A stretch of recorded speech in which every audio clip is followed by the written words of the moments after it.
Grüezi miteinander. Yay, es ist wieder Mittwoch und ich habe ein Spiel gefunden. So geil. Grüezi miteinander. Ich bin der Troy. Ich streame noch auf meinem privaten Channel twitch.tv/TroyHammerN. Und grüezi Chat, grüezi wohl Kaylee. Ui, Satisfactory. True. Es gibt heute Satisfactory. Ich merke gerade, ich habe noch meine Synthwave-Playlist drin, die ich in meinem Channel drin habe. Aber ist jetzt halt so. Geht auch. Satisfactory gibt es, Kaylee. Genau. Wie geht's der Kaylee? Nelfi, grüezi wohl. Ich schaue wie immer zu, muss aber nebenbei noch arbeiten. Nelfi, in dem Fall frohes Schaffen nebenbei. Calls, grüezi Calls. Schön, dass du da bist. Gutes Tagli allerseits. Calls, geht's dir gut? Fenty, grüezi zusammen, grüezi Fenty, schön, dass du da bist. Und Fenty, Gott für Deckel, Satisfactory. Du weißt, was wie soll ich sagen, wie uns das verbindet, Fenty. Das Spiel Satisfactory. Nein, wir haben es nie zusammen gespielt, aber ich hoffe, du weißt noch, was ich damit meine. Wie uns Satisfactory verbindet, Fenty. Massi, grüezi wohl. Wie immer bin ich da. Ich bin der Massimo. Massi, schön, dass du da bist. Geht's dir gut? Nein, es gibt kein Giveaway, Massi. Auch als die Frage schon beantwortet ist. Geil. Ja, der Massi kommt immer da hin, um bei den Giveaways abzuräumen. Hoi, mein Lieber. Nein. Komm, Fenty, beantworte mir noch die Frage. Ausser du weißt es nicht, dann erkläre ich schnell. Yes, ich weiss den Moment noch ganz genau, Fenty. Das sind noch Zeiten gewesen. Also für all die es jetzt nicht checken. Der Fenty hat als Phantom CH. Damals hat er noch anders geheißen. Ich liege den Namen nicht. Das habe ich schon mal geleakt. Ich weiss es nicht. Ich mache es jetzt sicher nicht. Fenty hat noch anders geheißen früher. Viele Jahre her habe ich Satisfactory gestreamt auf meinem Channel. Und dann ist da so eine Fenty vorbeigekommen, oder? Das erste Mal hat man sich dort gesehen. Der Fenty hat noch nicht einmal gestreamt. Das ist verrückt. Dann hat mir der Fenty dort ein bisschen zugeschaut. Ich habe ein bisschen mit dem geredet, er hat ein bisschen mit mir geschrieben. Ja, Jahre später, Fenty hat einen neuen Namen streamt selber. Nice. Ja, also das ist Fenty, das ist doch mehr als 2 Jahre her. Bin mir jetzt nicht mehr sicher, aber ich würde jetzt sagen, ich habe das letzte Mal Satisfactory gespielt, vor ca. 2 Jahren. Also wir fangen übrigens wirklich ganz von vorne an bei Satisfactory. Ich werde euch da so einen kleinen Einblick geben, inklusive Tutorial, das ich wahrscheinlich 2 Stunden lang jetzt spiele. Und erwartet nicht zu viel von mir. Ich habe wirklich lang gespielt. Ich habe wirklich so den Endgame-Content damals. Inzwischen sind aber auch wieder viele Updates gekommen. Also es gibt sicher Leute, die haben es besser im Griff als ich. Ihr dürft mir auch gerne behilflich sein, wenn ich etwas nicht checke. Aber ich denke mal, ich komme wieder ein bisschen rein. Und ich glaube, Fenty, das ist, wo wir uns dort getroffen haben, das ist doch schon länger als 2 Jahre her. Bin mir nicht sicher. Wie lange hast du deinen Namen schon, Fenty? Also etwa so lange ist es her. Ein bisschen länger als da wahrscheinlich. Ich komme, wenn du bist, immer... Ich komme, wenn du bist, immer da. Auch ohne Giveaway. Massi, das freut mich doch. Das freut mich. Leck Bobby, der Fenty ist auch da. Sali Fenty. Ich habe immer gemeint, der Fenty sei schon mit dem Twitch-Account auf die Welt gekommen. Also der Fenty ist einerseits mit dem Bart und mit den Masken auf die Welt gekommen. Da bin ich mir also ganz sicher. Aber er ist, glaube ich, tatsächlich ohne Twitch-Account auf die Welt gekommen. Oh mein Gott, stimmt, dort habe ich echt noch nicht gestreamt. Ja, dort hast du noch nicht gestreamt, Fenty. Und ich habe immer gedacht, oder ich habe immer gehofft, Fenty, dass ich ein bisschen eine Inspiration war für dich. Und du machst ja das inzwischen wirklich gut. Also Kompliment. Könntest recht haben, dass es noch länger her ist. Ich bin mir ziemlich sicher. Ich bin zwar mit Bart auf die Welt gekommen, aber Twitch habe ich dort noch nicht gehabt. Bart und Maske, Fenty. Troy, 31, Streamer, hat eine Villa in Südfrankreich, ist schon 7-mal im Tutorial von Satisfactory gestorben. Uff. Wenn du recht hast, ist ziemlich sicher länger als 2 Jahre her. Die Zeit rennt halt einfach schon schnell. So schnell. Ja, das ist True Fantasy. Ich denke es immer wieder. Immer schneller, gell? Je älter als man wird, desto schneller geht die Zeit vorbei. Das ist doch irgendwie so. Ja, Troy. Ich bin schon immer ein riesen Fan. Ein riesen Fan von dir gewesen, Fenty. Merci für die netten Worte. Ja, lautes Leben. Ich darf glaube nicht mehr dazu sagen, das ist der falsche Channel. Ich kann da nur mein Merch schauen. What the hell? Okay. Von Anfang an. Merci. Merci, Fenty. So, lieber Chat, ich mache jetzt das nicht wie auf meinem Channel. Du darfst nicht Hashtag eventuell auch mal Gameplay und zuerst machen wir 3 Stunden irgendetwas anderes. Nein, wir haben nicht so viel Zeit. Und ich würde sagen, wir gehen mal richtig Satisfactory. Jetzt muss ich mal schauen. Ich hoffe, es läuft flüssig, weil das ist wieder eines von diesen Spielen. Ich war im Hauptmenü und hatte schon Frame Drops gehabt.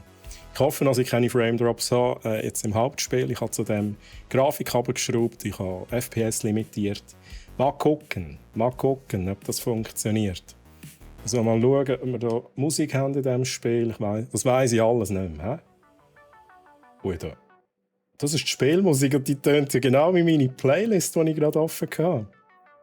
Okay, why not? Also, da bin ich schon lange nicht mehr und was mich sowieso verwirrt hat, Satisfactory hat schon ein paar Updates bekommen. Ich habe gemeint, es sei Update 6 draussen. Vielleicht weiss das jemand von euch Chat besser, jemand, der vielleicht regelmässig Satisfactory spielt. Vielleicht ist der Cyril rum von brack.ch. Er hat gesagt, er schaue dann auch mal rein. Vielleicht kannst du mir das sagen. Aber anscheinend habe ich da Version, also Update 5. Aber es gibt noch eine Experimental-Version, vielleicht steht 6 drauf. Aber auf jeden Fall haben wir hier Version Update 5, so wie es aussieht. Wir machen ein New Game. Ich habe ein kleines Wundermittel gegen Frame Drops im Stream. Ein separater Streaming-PC, Fenty. Ist das dieses Wundermittel? Ja, so selten. Aha, wait a second. Okay, also es ist nicht auch nur ein Streaming-PC. Dann darfst du mir da gerne mal zeigen, Fenty. Nimmt mich Wunder. Und Techie, grüezi wohl, Techie. Mein Mod auf meinem Channel. Schön, dass du da bist. Experimental Build ist 6. Okay. Ich habe eben nur bei der Update News mal geschaut und da steht irgendwie gestanden, hey, Update 6 ist Release. Ich glaube, im Juli war das. Dann dachte ich, geil, Update 6 und so. Aber da kommt in dem Fall noch auf den, wie auch immer der Build heisst, Stable oder wie auch immer. Das Ganze ist immer noch Early Access. He? Jetzt ist die Frage. Ich glaube, ich habe mich schon entschieden. Ich glaube, wir nennen tatsächlich Ideal for First-Time Pioneers. Ich habe es eigentlich schon so lange nicht mehr gespielt, dass ich würde sagen, da haben wir sicher am wenigsten Probleme. He? Weil wenn wir jetzt 2 Stunden lang zuschauen, wenn ich durchs Tutorial struggle, das ist auch nicht irgendwie cool. Darum Name Grassfields, Session Name. Ich mache es private. Also ich kann leider nicht joinen, hey, lieber Chat. Nein, ich habe Dual-PC-Set, aber ich sage es dir gerne mal. Mach das. Troy hat Satisfactory. Das ist mal ein Name. Nein, wir machen das Intro. Ihr werdet wahrscheinlich alles sehen. Für die es noch nie gespielt haben, dass ihr so einen kleinen Einblick habt und wissen, wie da die Story funktioniert. Wenn es überhaupt viel Story hat. Ich glaube, es hat ein bisschen Story. So, wir machen mal ein Start Game. Und ich hoffe ja keine Frame Drops.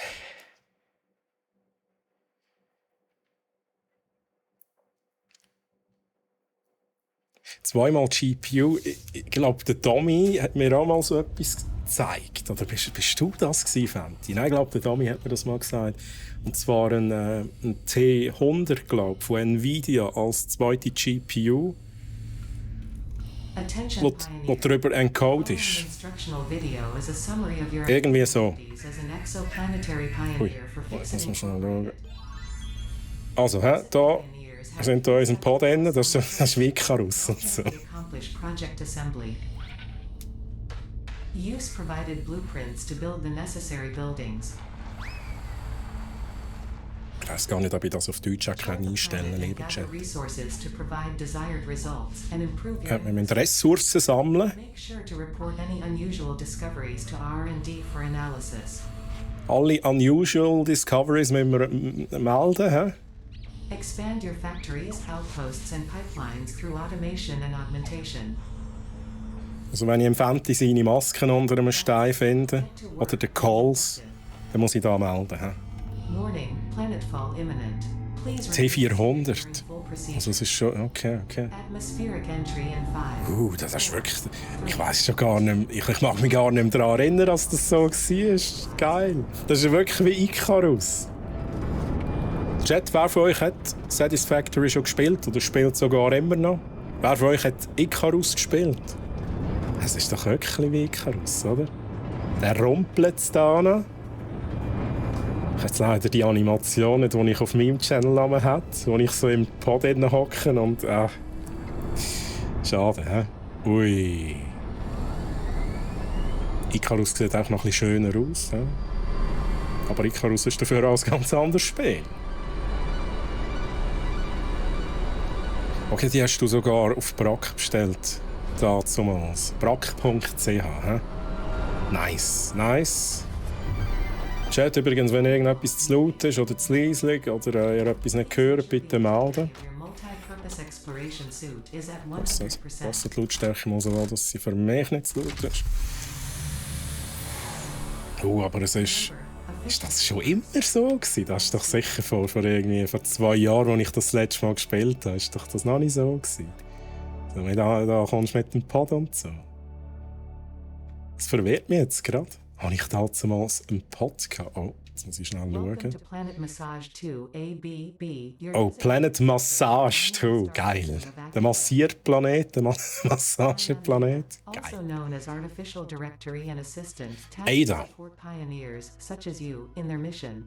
Ada unterstützt mich da bei meiner Mission.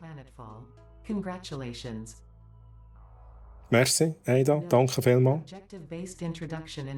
Das ist jetzt halt Tutorial, hä? Tutorial. So, jetzt muss ich schnell schauen. Da kann ich noch schnell Chat lesen, wenn du da fertig bist, Ada. The resulting materials will be repurposed to construct a habitat and utility base, from now on referred to as the hub. The hub, okay. Note, Fixit Incorporated is cost-effective and efficient. We do not waste. Also zuerst mal muss ich den Pod von abnehmen. Ich glaube, an das mag ich mich noch erinnern, tatsächlich. Dismantle... Muss man schnell schauen. Mass Dismantle ist das früher auch schon gegangen. Ich muss mal schnell schauen, kann ich es überhaupt auf Deutsch einstellen, das Spiel? Ich komme nicht einmal ins Menü. Communication is recorded and stored in the codex, including these steps. All tutorials, messages and emails will be saved to the codex. Press O to open the codex. Jetzt lese ich schnell Chat, liebes Spiel. Wo bin ich gewesen? Ja genau, da habe ich eben mit dem Domi lang gepröbelt, bis wir da dann umgesetzt haben in seiner Kiste. Okay. Aber was ich immer noch interessant finde, Fenty, ist... also weißt, der Encoder von Nvidia sollte ja eigentlich das System nicht belasten. Darum habe ich mich immer gefragt, hey, aber... bringt es denn wirklich eine zweite GPU, wo du nachher auch wieder den NVENC-Encoder brauchst?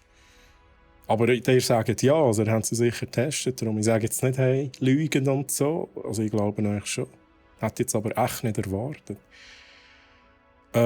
Coole Lösung, ja, definitiv. Wenn das funktioniert, geil. Ja, ist gut und günstig, kann man sagen. Ist sowas zwischen denen, wenn du mehr Leistung willst, aber doch keinen zweiten PC. Okay. Wie froh kann ich am Troy zuschauen. Ist gerade jetzt langweilig im Geschäft. Ja, Fenty, aber sag da nicht zu laut. Nicht, dass da der Chef noch zulässt und zuschaut, mitliest und denkt, ja, okay, Fenty, da haben wir schon noch ein bisschen Arbeit für dich. Fenty ist viel zu nüchtern, unerträglich. What? Ich trinke ein Bierchen für dich, Fenty. Das ist lieb, geniessen. Es ist ein Hunterbier recht. Ist ein Hunterbier recht oder lieber ein Engadiner?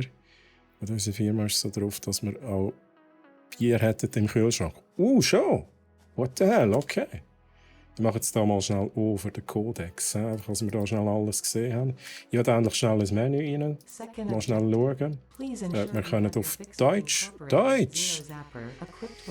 Ja, wir machen schon schnell Deutsch, oder? 99%. Ich wollte jetzt aber... Okay.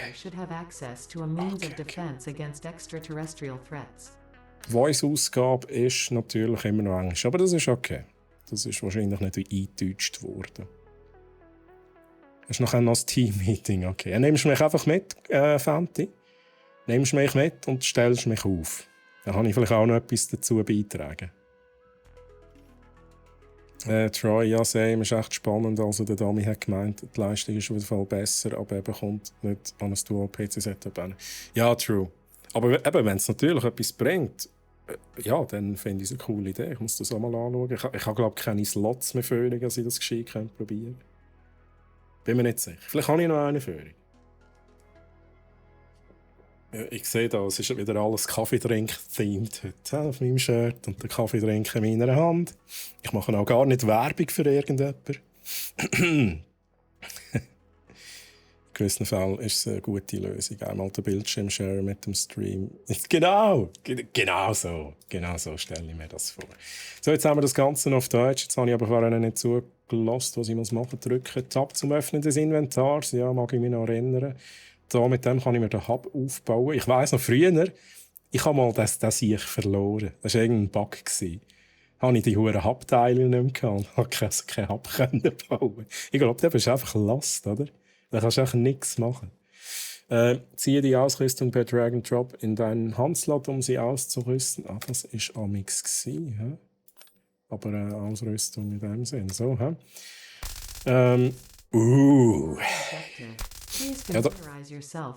Ja, genau. Langsam. The acquisition of iron is considered essential in preparation for all future objectives. Wow, du! Chills mal schnell, ich bin doch da im Tutorial. Hallo. Ja, jetzt muss ich da zuerst mal wieder die Viecher... Wow, du bist auch noch, hä? Wo bist du? Das sind die im Kreis säckeln. Die habe ich allerliebst da. Komm du hin.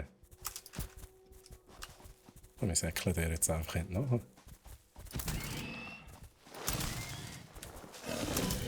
Ja, okay, also nicht mehr im Griff. 4-mal brauchen sie, ja, das mag ich mich noch erinnern.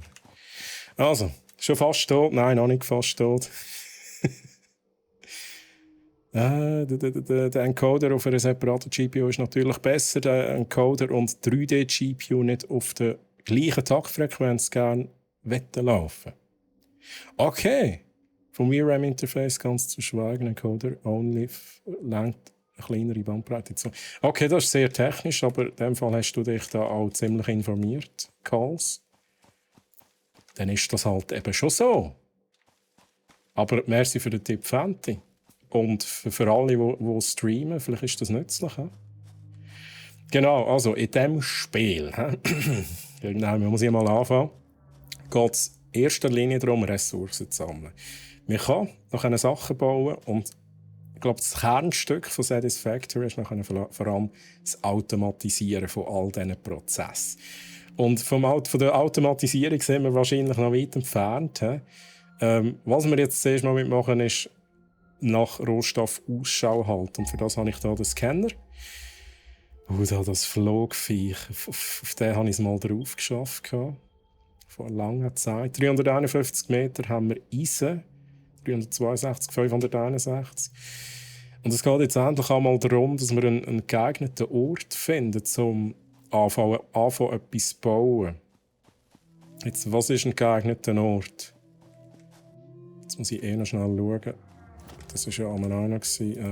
Ich hatte auch ein Makro früher, und ich immer wiederholt gedruckt habe. Okay. Ich nehme mal alles ein bisschen mit. Auf jeden Fall, wir brauchen irgendeinen Ort, der ein bisschen flach ist, würde ich jetzt mal sagen. Für eine Base. Ja, ich meine, am Anfang müssen wir irgendwie ein Gebäude, 2, 3 bauen. Aber irgendwann wird das riesig. Sicher nicht mit diesem Stream. Es funktioniert aber nur in einem Setup mit genug PCI Express Lanes sinnvoll, also Threadripper und dergleichen. Okay. auch gut zum Wissen. Übrigens, diese Dinger kann man essen. Ich muss ganz schnell schauen. Hat es da nicht mal so eine Quickbar gegeben früher? Kommt die erst noch? Nüssli haben wir gesehen, hielt so einen halben Balken. Wenn wir halt angegriffen worden sind vorhin, habe ich noch hielen. Ja, flach. Ich höre etwas. Ah, du, was schaust du mich an? Willst du Fettli haben oder so? Ja, ich habe es nicht mehr im Griff. Also bei diesen Sachen muss man immer früh genug kumpen. Ja. Er muss nicht so, wie ich es mache. Und meine Sensitivity ist irgendwie nicht richtig eingestellt. Die haben auch Panzer da. Was war das? Alien-Panzer haben die dabei. Können wir, glaube ich, nachher auch für irgendetwas brauchen. Da haben wir auf jeden Fall schon mal die ersten Rohstoffe. Ich frage mich jetzt gerade, ist das Eisen? Ja, das ist Eisen. Das hier ist Eisen, das hier ist auch Eisen. Da würde ich sagen, das ist kein schlechter Ort. Natürlich könnte man jetzt schauen, was es sonst noch. Aber ich kann es halt nicht scannen. Aber das ist dann halt, das wäre so ein Vorausdenken. Was haben wir sonst noch für Rohstoffe, die wir vielleicht später einmal brauchen?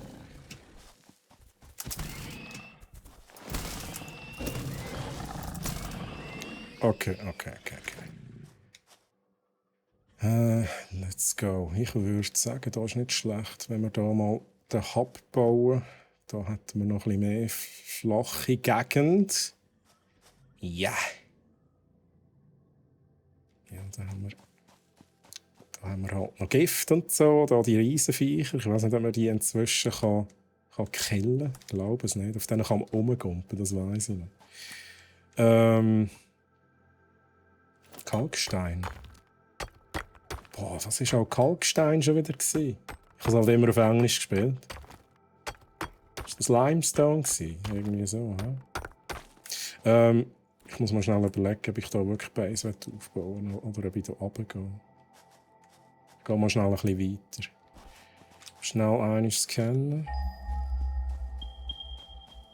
Techie, du bist ja da also der Pro, oder? In diesem Spiel. Es ist halt schon gäbig, dass wir hier gerade ein paar Sachen haben. Ich glaube, ich mache es einfach da oben. Also Techie, du hast vielleicht ein bisschen die aktuellere Version gespielt als ich. Also darfst du mir gerne sagen, oder alle im Chat, die da besser Bescheid wissen, dürfen mir gerne sagen, wenn ich etwas falsch mache.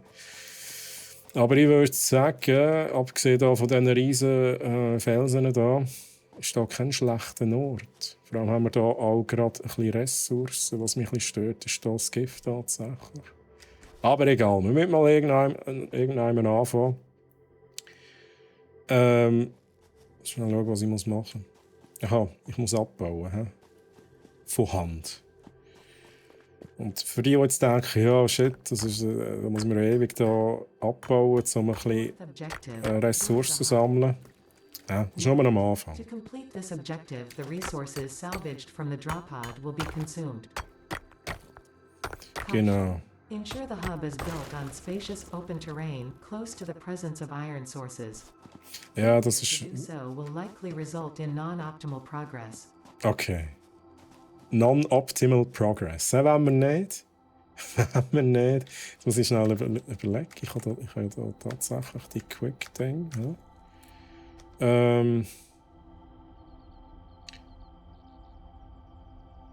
Bauen wir nicht. Cool, das habe ich gesehen. Also wir bauen Neues, einen Hub. Ich glaube, wir müssen mal irgendwann alles umplatzieren. Darum mache ich mir jetzt nicht zu viel Gedanken. Irgendwann müsste ich auch alles irgendwie ein bisschen auf Fundament haben, aber das ist am Anfang wirklich eigentlich egal. Also mal schnell schauen, wie kann man drehen. Ist das gegangen? Also nicht. Wie kann man drehen? An Hilfslinie anschließen. Ja, da, Scroll. Also. Aber ist jetzt egal, ich baue es auch mal da hin. Let's go. Meilenstein auswählen, Hub Upgrade 1. Dann haben wir Ausrüstungswerkstatt, mobile Miner, Inventarplätze, mehr. Let's go. Dann müssen wir wahrscheinlich, genau, 10 Eisenstangen müssen wir da reinlegen. Dann wird das Upgrade passieren. Da mal schnell schauen. Die You können have wir auch machen. unlocked Hub Feature Manual Craft Bench. Hub Feature Hub Terminal. Fifth Sehr objective. gut. Complete Hub Upgrade 1. Note: the Craft Bench and Hub Terminal are essential for progression to the next objective. Sehr gut. Also, was wir mitmachen, sind Eisenstangen. Eisenstangen machen wir aus Eisenplatten und Eisenplatten machen wir aus Eisenbarren. Darum tun wir zuerst mal Eisenbarren herstellen. Ich muss mal schnell schauen, wie kann ich das auch schon wieder machen. Dass ich drauf bleibe. Ist schon zu lang her, ich weiss nicht mehr alles auswendig. Chat, ich hoffe, es läuft flüssig für euch. Gut, jetzt ist nicht viel Bewegung rum. Aber ich hoffe, es hat vorher nicht irgendwie geruckelt oder so. Sonst einfach sagen. Also, ja, endlich müssen wir schnell schauen. Aha, nein, wait a second. Für diese Stange brauche ich alle Eisenbarren. Easy peasy. Ich brauche nur 10. Let's go.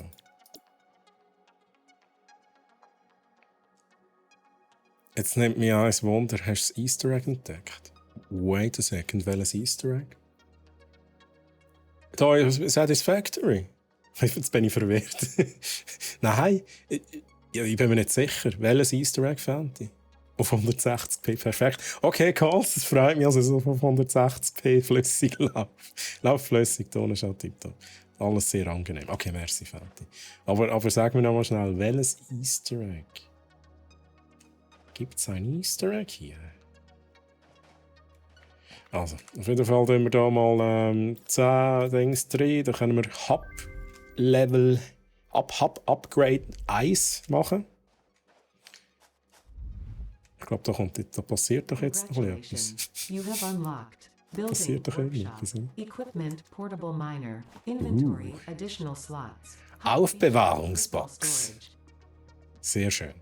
Sixth objective. Complete Hub Upgrade 2. Note: portable miners require no power and will mine a node until their inventory is full. Note: multiple portable miners can be used on a single node. Ich tue da mal schnell ein paar Sachen ablegen. Ich tue endlich alles ablegen. Ausser, ich tue alles ablegen. Aha! Nein, nicht Satisfactory. Hast du das Easter Egg entdeckt? Ich weiss aber nicht, wo ich muss schauen, Fenty. Was kurz bei dir im Stream erwähnt. Okay, ist da voll an mir vorbeigegangen, Fenty. In meinem Stream hast du das erwähnt. Oh, Fenty, du musst mir noch ein bisschen Tipps geben, oder du musst mir es verraten. Ich habe echt keine Ahnung, was du meinst. I'm so sorry. Schnell schauen, was wir für Hub-Upgrade 2 brauchen. 20 von denen. Ja. Natürlich kann man auch immer auswählen. Jetzt im Moment haben wir ist es linear. Aber irgendwann können wir auswählen, was wir genau wollen. Welches Upgrade das wir machen wollen. Es gibt auch immer verschiedene Sachen, die wir freischalten. Wie zum Beispiel hier der Schmelzofen, Stromleitung, Kupferbarren, der Draht, den wir aus Kupfer machen. Kabel für die Stromleitungen. Und wir können auch nach Kupfererz suchen. Das ist so ein bisschen Kupfererz-Upgrade. Aber wir machen das mal. 20 Stangen, 10 Platten. Das passt schon, ich gebe dir dann. Mal, jetzt lass mich einfach hängen, Fenty. Oh shit, jetzt muss ich den Chat noch durchlesen bei mir, oder? Jetzt sagst du Satisfactory, Fenty. Oh, Snickers Klassikals, nice. Ja, es ist echt gemütlich. Also Fenty, man kann es auch mit mehreren Leuten zocken. Und dann macht es erst recht Spass, wenn du so gemeinsame Bauprojekte hast und so weiter. Echt gut. Jetzt muss ich hier nochmal schnell Eisenbarren haben. Es reicht wahrscheinlich nicht. Wir machen mal, wie viele Eisenstangen brauchen wir? 20. Ja, wir machen mal schnell, was wir können. Da jetzt noch Sortieren-Button. Okay, stimmt. Sehr schön. Ja, Ordnung muss sein. Wir brauchen noch ein bisschen Eisen. Jetzt kann ich aber zuerst mal schauen, können wir schon irgendetwas bauen? Produktion, Werkbank, Ausrüstungswerkstatt. Da brauchen wir auch Eisenzeugs. Ich würde sagen, Bin mir noch nicht so ganz sicher. Muss ich das immer manuell hier reinziehen? Gut, ich brauche das nicht zum Abbauen. We will rock you. Das ist doch irgendwie... Ja, es erinnert doch direkt an das Lied. Ja, also Multiplayer-Coop-Games sind sowieso les. Ja, finde ich auch. Und wenn sie so gemütlich sind, dann kannst du auch ein bisschen quatschen währenddessen. Ich habe das wirklich immer ein cooles Game gefunden, um irgendwie mit den Kollegen quatschen und gleichzeitig machst du etwas, dann stirbst du wieder mal. Ab und zu regen sich alle auf über etwas, was du machst. Das ist doch geil, oder? So wie es muss sein. So, langt das schon? Habe ich sicher ein bisschen zu wenig. Aber ich muss noch schnell etwas testen. Irgendwie hatte ich da mal so einen Trick gehabt, um mich schnell fortbewegen. Ich glaube, das war da. Sliden und Kumpen. Ist das richtig, Techie? Mit Sliden und Kumpen kann man sich schneller fortbewegen. Ich glaube, es ist so. Ja, es geht schon recht schnell. Vielleicht täusche ich mich auch. Egal. So. Wir machen Eisenbahn zuerst mal. Und was ich aber tatsächlich auch noch cool finde bei diesem Spiel, wenn ich da so Eisenbahn am machen bin und nichts anderes machen kann, dann kann ich Chat lesen. Das ist geil. Ich muss das häufiger streamen. Ich habe jetzt die RTS-Games wieder ein bisschen entdeckt. Age of Empires 2, Halo Wars. Gut, Halo Wars habe ich nie gross gezockt. Ich habe Age of Empires 2, logischerweise, das ist richtig gut. Aber was halt einfach ist, so wie ich da spiele. Also ich spiele nicht PvP. Ich hätte so keine Chance. Bei mir muss alles gemütlich sein. Langsam, Ressourcen sammeln, Schwierigkeitsgrad easy. Wobei, ich habe es glaube ich auch schon auf normal geschafft. Vor allem, als wir irgendwie das zweite Mal gegen Bots gespielt haben und so. Oder sogar, ich weiß nicht, wie viele Schwierigkeitsstufen es gibt. Aber ich spiele einfach das komplett gemütlich. Und PvP, nein. Aber sonst Age of Empires 2 sehr, sehr geil.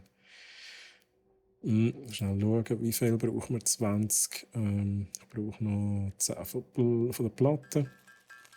Ja, ich bin eben auch so. Ja, nice. So, jetzt habe ich eins zu viel gemacht, aber scheissegal. Machen wir da schnell Hub Upgrade 2. Rein mit dem Zeug. Ich glaube, irgendwann kommt doch da das Zeug ab, oder nicht? Da kommt doch irgendwann da das Ding vom Himmel. Congratulations, you have unlocked Hub Feature Biomass Burner. Scanner Feature Copper. Kaserne baue ich immer als letztes. Recipes, which can be found in the Build menu and Craft bench respectively. Hub-Feature, Biomassengenerator, Scannerfunktion, Kupfer. Okay, sehr gut. Complete Hub Upgrade 3. Note: connect buildings to a biomass burner for power. Note: buildings such as the smelter require a recipe to be set. Also Biomassengenerator zum Strom erzeugen. Automate the smelting process and use portable miners for optimal results. Und wir müssen, glaube ich, anfangen mit dem Schmelzer. Schauen wir uns nachher gerade an. Ja, Fenty, Kasernenbau immer als letztes und dann kommen schon die erste Armee von den anderen. Das ist immer so der Moment, wenn die ersten Armeen kommen, denke ich, ich glaube, ich müsste mal irgendwie eine Kaserne bauen. Frostpunk muss ich mir jetzt mal anschauen. Das sieht, glaube ich, auch recht interessant aus. Ja, ein bisschen RTS entdeckt. Ja, vielleicht muss ich dort auch wieder mal ein bisschen reinschauen. Aber eben, für mich ist auch Hauptsache kein PvP. Sonst ist das ist einfach nicht ein schönes Erlebnis für mich. Da haben wir den Biomassengenerator. Der ist ja hier angehängt. Ich glaube, wir können nachher noch separat bauen. Ich muss mal schnell schauen. Ausrüstungswerkstatt, wenn wir endlich auch noch schnell bauen. Ups, jetzt bin ich im OBS gelandet, wieso auch immer. Für das brauche ich aber noch schnell... Ich muss mal schnell einfach ein bisschen Eisenplatten. Ich weiß gar nicht, wie viel ich brauche. Und ein bisschen Rohr.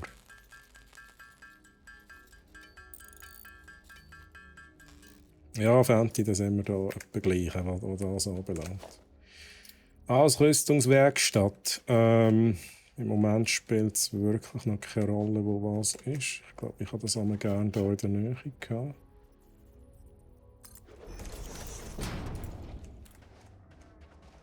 Und wie gesagt, irgendwann kann man das Fundament bauen. Im Moment können wir es effektiv noch nicht. Und dann kann man wie Böden machen.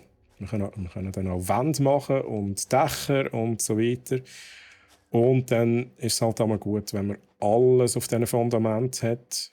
Und auch überall, wo man irgendwie anfängt, so eine Extension bauen von einer Base, dass die immer im gleichen Grid drin sind. Ja, ist jetzt, klingt vielleicht ein bisschen komisch, aber vielleicht kann ich es dann noch zeigen. So habe ich das früher immer gemacht. Genau, wir können hier einen Xeno-Zapper machen. Der ist, glaube ich, auch das ist besser als das Teil, das ich jetzt habe, oder? Ist das so? Weil das hier ist, das ist ein Xeno-Zapper. Wait a second. Da muss ich aber nicht nochmal haben. Brauche ich nicht nochmal, oder? Aber mobile Miner kann ich bauen. 3 Stück. Das ist schon mal nicht schlecht. Wir nehmen die 3 Stück auch gerade. Weil ich glaube, ich kann dort recht viel von diesen Dingen pflanzen. Das ist mal so die. Also, zuerst mal muss man von Hand abbauen. Das nächste, was man machen kann, ist das ein bisschen automatisieren mit dem Miner. Und irgendwann kann man dann also ein Gebäude draufstellen, das das automatisch macht, aber auch Strom braucht, logischerweise. So, jetzt würde ich sagen, so war das. He?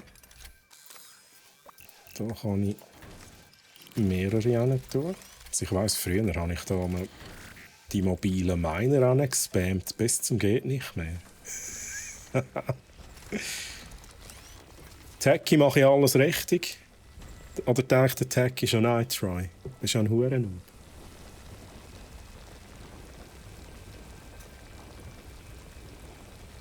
So, die Dinger füllen sich jetzt ganz langsam. Man sieht es auch hier.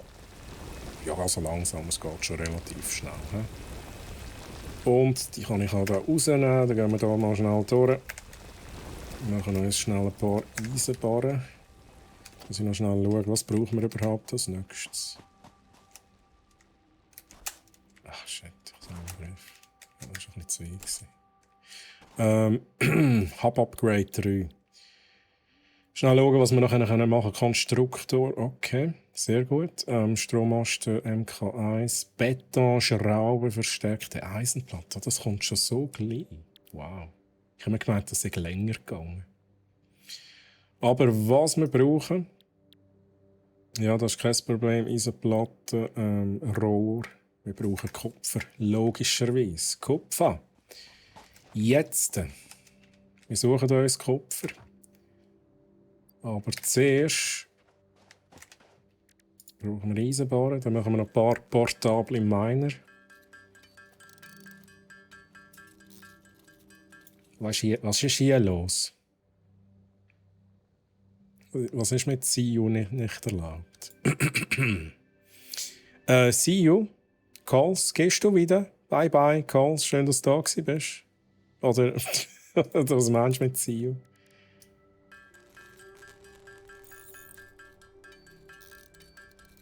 Es könnte natürlich, weißt du, es könnte vieles sein. He? Es könnte Pünktchen sein. Ja, ich weiss. Manchmal ist er ein bisschen heikel, da, der Mod. Der Automod. So. Ja, das reicht noch für den Anfang. Nein, ich glaube, wir brauchen ich muss mal schnell schauen, für den einen brauchen wir Eisenplatte und Eisenstange. Okay. Dann machen wir schnell die Eisenbarren noch durch. Dann.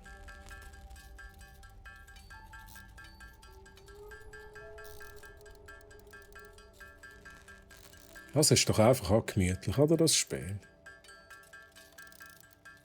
Gut, manchmal wird man angegriffen, aber in der Base tatsächlich eher selten. Gut, es kommt, glaube ich, auch ein bisschen darauf an, wo man die Base baut. Ich glaube, die Viecher respawnen dann wieder. Gut, schnell überlegen, wir machen Eisenstangen.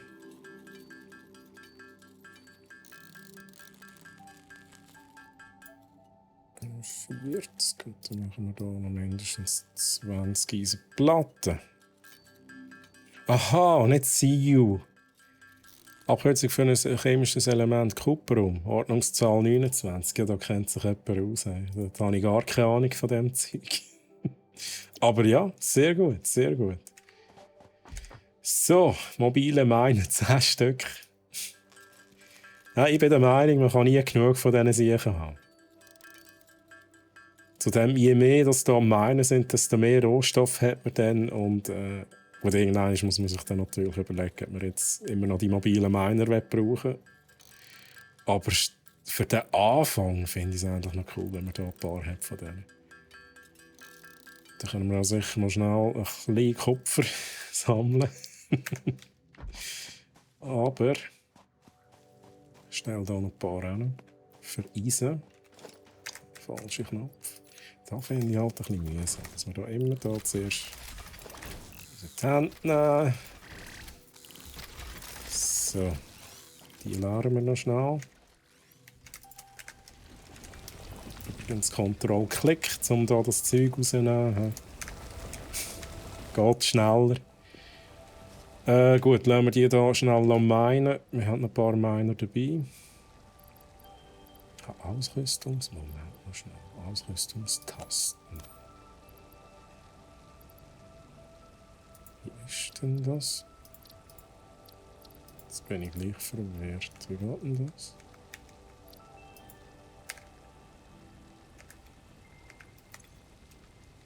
Okay, I don't know.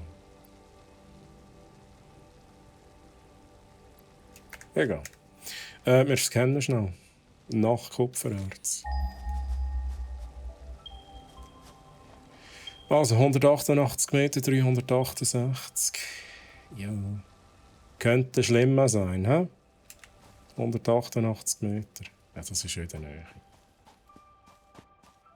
Was ist da schon wieder gewesen? Das ist Kalkstein. Schnell überlegen, da kommen wir wieder rauf. Komm ich da wieder hoch? Ob man jetzt da nicht runtergumpelt, dann komme ich nicht mehr rauf. Ich muss irgendwie wieder raufkommen. Bald schon. Wo war es jetzt gesehen? Ja, jetzt haben wir also Gegenstände. Aber nicht alle funktionieren effektiv. Das ist, ich glaube, vieles auch noch Work in Progress. Ja, ich bin doch nicht ready. Ich bin doch nicht ready. Ich habe nicht einmal den Zepter in der Hand.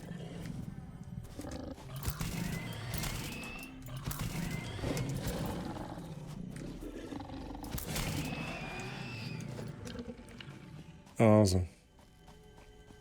Kupfer. Kupfererze, sehr gut. Dann bauen wir da den oberen Teil schnell von Hand ab. Ich möchte etwas angreifen. Und dann hauen wir da schnell mobile Miner drauf. Let's go.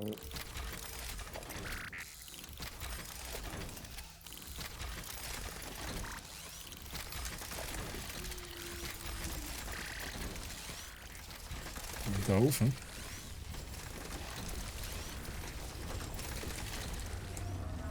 Ja, mein Jetpack fehlt mir auch. Wir können irgendwann noch so ein Jetpack freischalten, da vermisse ich jetzt tatsächlich.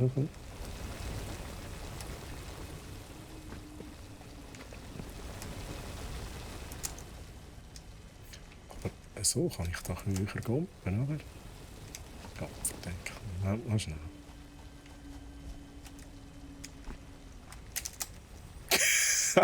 Okay, geht irgendwie nicht.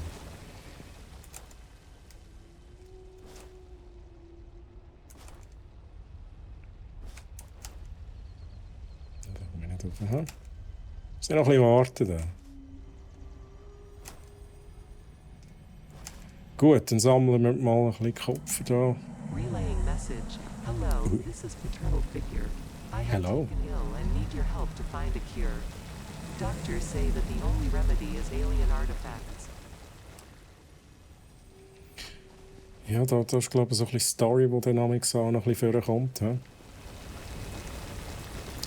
Gut, wir nehmen mal mit, was wir rausnehmen können.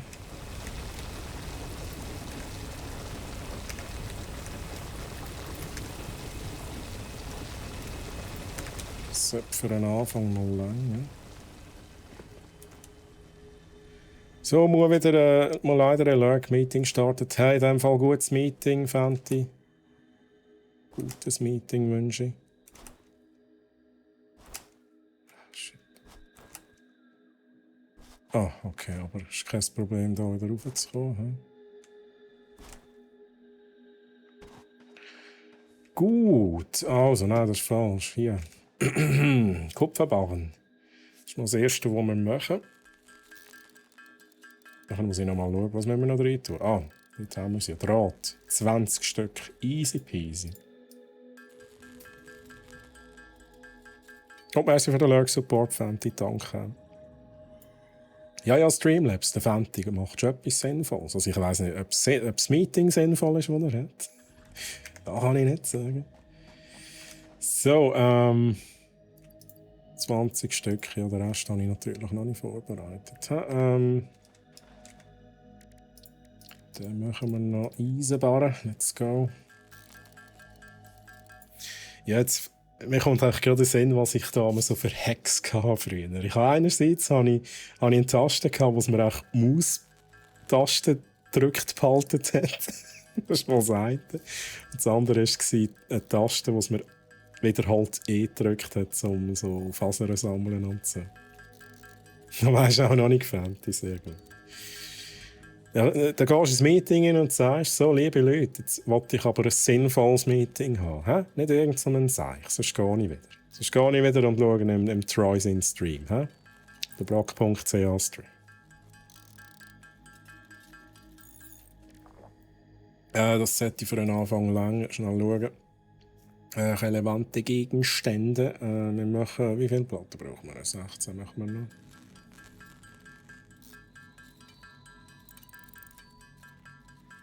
Zack, und Eisenstange. Ich finde auch wirklich das Menü schön gemacht. Also es ist sehr übersichtlich. Man sieht immer direkt, was man noch braucht, weil es eben die relevanten Gegenstände anzeigt. Man sieht auch hier immer oben rechts, was man für das Hub-Upgrade braucht. Und wenn es mich nicht täuscht, kann man sogar sagen, hey, ich will zum Beispiel einen Schmelzofen bauen. Dann kann man da sagen, hey, plus. Und dann hat man eine To-Do-Liste. Und sieht, okay, für den Schmelzofen brauche ich noch 8 Draht. Das finde ich echt nice in diesem Spiel. Also, so kleine Hilfsmittel. He? Geil ist, ich habe AirPods Pro in den Ohren und wenn du dort in Transparenzmodus schaltest, dann hast du quasi einen hybriden Ton. Sprich, ich höre den Stream, aber es läuft auch der Sound von der Sitzung wie ein Kopfhörer. Jetzt muss man nur noch multitasken können. Ja, Fenty, jetzt darf ich auch nichts erzählen, was dich zum Lachen bringt. Jetzt hast du gesehen, der Fenty in einem Meeting und plötzlich lacht er, oder? Das ist geil. Chat erzählen dir irgendwelche Witze. Wobei, ich muss sie dann noch vorlesen. Sonst kommt es nicht beim Fenty an. Was wir machen. Was wir sicher machen, ist ein Schmelzofen. Aber zuerst mal tun wir da natürlich das Ding da füllen. He? Zack, zack. Hub verbessern. Ich bin unmute. Du müsstest echt so heftig lachen. Du bist ja auf Video wahrscheinlich noch, oder? Dass man es sieht, dass du lachst. New buildings and recipes, which can be found in the build menu and craft bench respectively. 8th objective, complete hub upgrade 4. Note, use power poles to expand the power network for optimal results. Alright. Also jetzt geht es darum, auch hier Strom, die erste Form von Strom zu generieren mit Biomasse. Jetzt muss ich gerade schnell schauen, ich gehe mir an das falsche Ding. Jetzt ist das zu, hä? Geil. Weil irgendwie können wir doch noch Biomasse-Dings da machen, oder? Ist ja das schon wieder gegangen? Kupfer, nein, sag ich. Was ist jetzt was? Das ist das Lager. Da habe ich noch Blätter. Ich glaube, ich kann hier einfach Blätter reinmachen, oder? Irgendwann kann ich die glaub, noch komprimieren oder irgend sowas. 500 Blätter kann ich reinmachen. Keine Verbindung, ja, wir haben da noch nicht gebaut. Also Strommasten können verwendet werden, um mehrere Gebäude an denselben an dasselbe Stromnetz anzuschließen. Gebäude wie der Konstruktor erfordern ein ausgewähltes Rezept, um Strom zu funktionieren. Grüezi. Erinnerung, Informationen über Rezept und Gebäude können im Kodex eingesehen werden, welche durch Drücken von O abgerufen werden kann. Machen wir schnell Ausrüstung. Ja, das ist okay. Das ist okay. Aber da kann man auch immer noch mal schnell nachschauen. Man kann es auch da zur To-Do-Liste hinzufügen. Ich würde jetzt mal sagen, wir machen einen Schmelzofen und einen Konstruktor. Was können wir noch bauen? Er zeigt aus einem Teil ein anderes Teil. Das ist die wirklich schöne Beschreibung, aber es ist ja so. Schmilzt Erz zu Barren. Es wäre jetzt halt noch schön, wenn wir auch abbauen könnten, aber wir müssen halt immer noch da mit dem mobilen Miner das machen. Die sind glaube ich alle schon durch. Ja, darum, im Moment spielt es keine Rolle, wo ich was baue. Ich muss noch alles umstellen. Aber ich würde jetzt mal sagen, wir überlegen uns hier schon ein bisschen etwas. Ich würde jetzt sagen, ja gut, ich brauche zuerst noch ein bisschen Material, bevor ich es anstelle. Wir brauchen einen Schmelzofen und dann wollen wir noch einen Konstruktor bauen. Das heisst, wir machen 5 Eisenstangen. Tut es jetzt das schon addieren, bin ich mir jetzt gar nicht sicher. Das sehen wir noch einen. Ach, schon wieder falsch. Ich laufe immer das falsche Ding an. Also, wir machen mal 5 Eisenstangen. Also, wie viel? 5? Oh nein, wir brauchen zuerst noch eine Eisenbarre.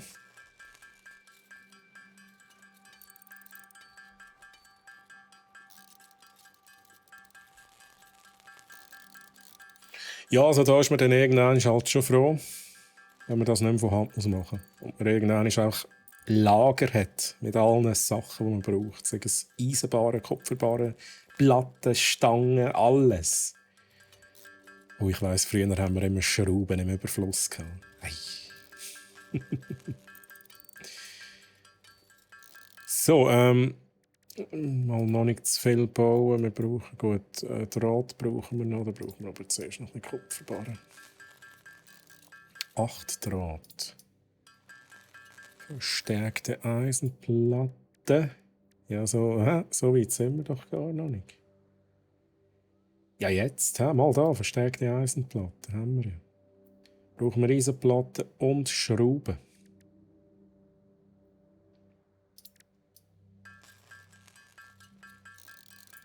Wie viel? 12 Schrauben, 6 Eisenplatten. 24 Schrauben. 12 Eisenplatten. Gut.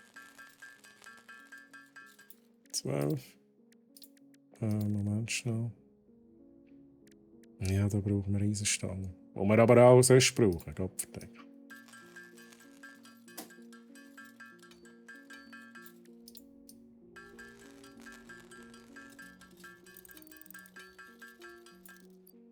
So.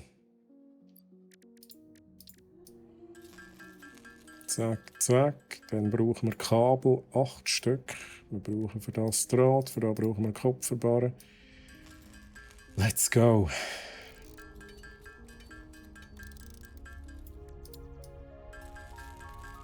Aber ich finde, der Anfang ist tatsächlich noch so gemütlich und so. Ich finde es immer gemütlich. Irgendwann ist es halt so ein bisschen mehrere Bauprojekte. Es werden immer mehr. Irgendwann verliert man irgendwie ein bisschen den Überblick. Dann ist es eben schon cool, wenn man das irgendwie mit mehreren Leuten zocken kann. Und das empfehle ich auch allen, die das mal ausprobieren wollen. Wenn die irgendwie Kollegen haben, das klingt jetzt so, wenn ihr Freunde habt, ne? Auch wenn ihr Leute habt, die das auch gerne spielen wollen, dann tönt euch zusammen. Es macht echt mega Spass. So, gut, Schmelzofen, den können wir jetzt bauen. Dann machen wir doch das mal schnell. Schmelzofen, habe ich gesagt, da. Und irgendwann werden wir hier noch ein Gebäude bauen, das automatisch abbaut. Da natürlich auch. Wir könnten uns jetzt überlegen, ob wir das so machen wollen, aber dann gehe ich da richtig. Ich will es doch ein bisschen am Rand behalten, das geht auch. Und du Du bist jetzt genau am falschen Ort. He? Da einfach mein Gameplay stören. He? Wie auch immer du heisst. So. Dann würde ich sagen, wir platzieren das auch mal da hin. Zack. Man sieht übrigens immer, wo es reingeht und wo es rausgeht. Das ist jetzt in diesem Moment tatsächlich noch nicht relevant. Wir können hier nicht anschliessen, aber wir können doch da wahrscheinlich etwas anschliessen. Ja, und irgendwann, wenn man dann halt, ich sage jetzt mal, 50 von diesen Sachen hat, muss man eine gewisse Struktur reinbringen. Dann muss man ein bisschen überlegen, wie man das Ganze baut. Aber jetzt am Anfang spielt es wirklich keine Rolle. Anschliessend möchten wir gerne einen Konstruktor bauen. Tatsächlich würde ich jetzt sagen, übrigens, wenn man Ctrl drückt, dann ist das hier inline. Das heisst, man kann noch ein gerades Förderband machen. Ich glaube, das ist so. Wir bauen das direkt nachher an. Das heisst, wir schmelzen Eisen und nachher direkt konstruieren. Und zwar etwas, das halt Eisen braucht. Wobei, wir machen da noch ein bisschen Abstand drin. Ich habe da so eine Idee, weil vielleicht müssen wir 2 Konstruktoren haben. Ist das die Mehrzahl von Konstruktoren? Wahrscheinlich schon. Was wir noch nicht machen können. Ja, ist das zwischenin. Das ist geil. Ich bin hier im Game schon voraus. He? Also, was wir aber sicher noch machen, ist ein Strommast. Den brauche ich aber da auch noch ein bisschen Zeug. He? Wir machen ich muss schnell überlegen. Brauchen wir überhaupt einen Strommast? Nicht zwingend. Probieren wir es mal schnell. Ja, ich glaube, ich brauche einen. Ja, einen brauche ich. Das heisst, wir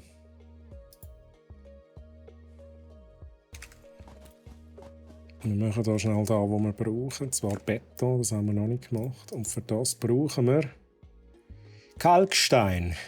Sehr gut, haben wir doch. Haben wir nicht ein bisschen abgebaut? Kalkstein.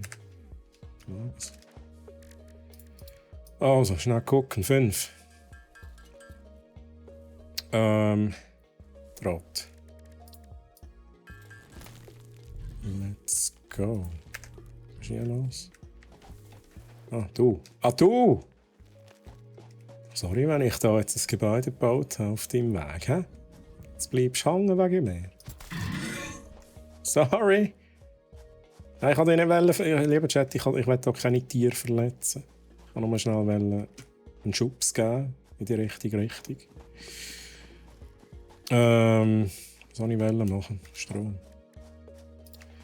Also anscheinend kann man die Leitungen nicht direkt hinbauen, es wechselt auch dann direkt zum Strommasten. Darum machen wir das schnell so. Schnell überlegen.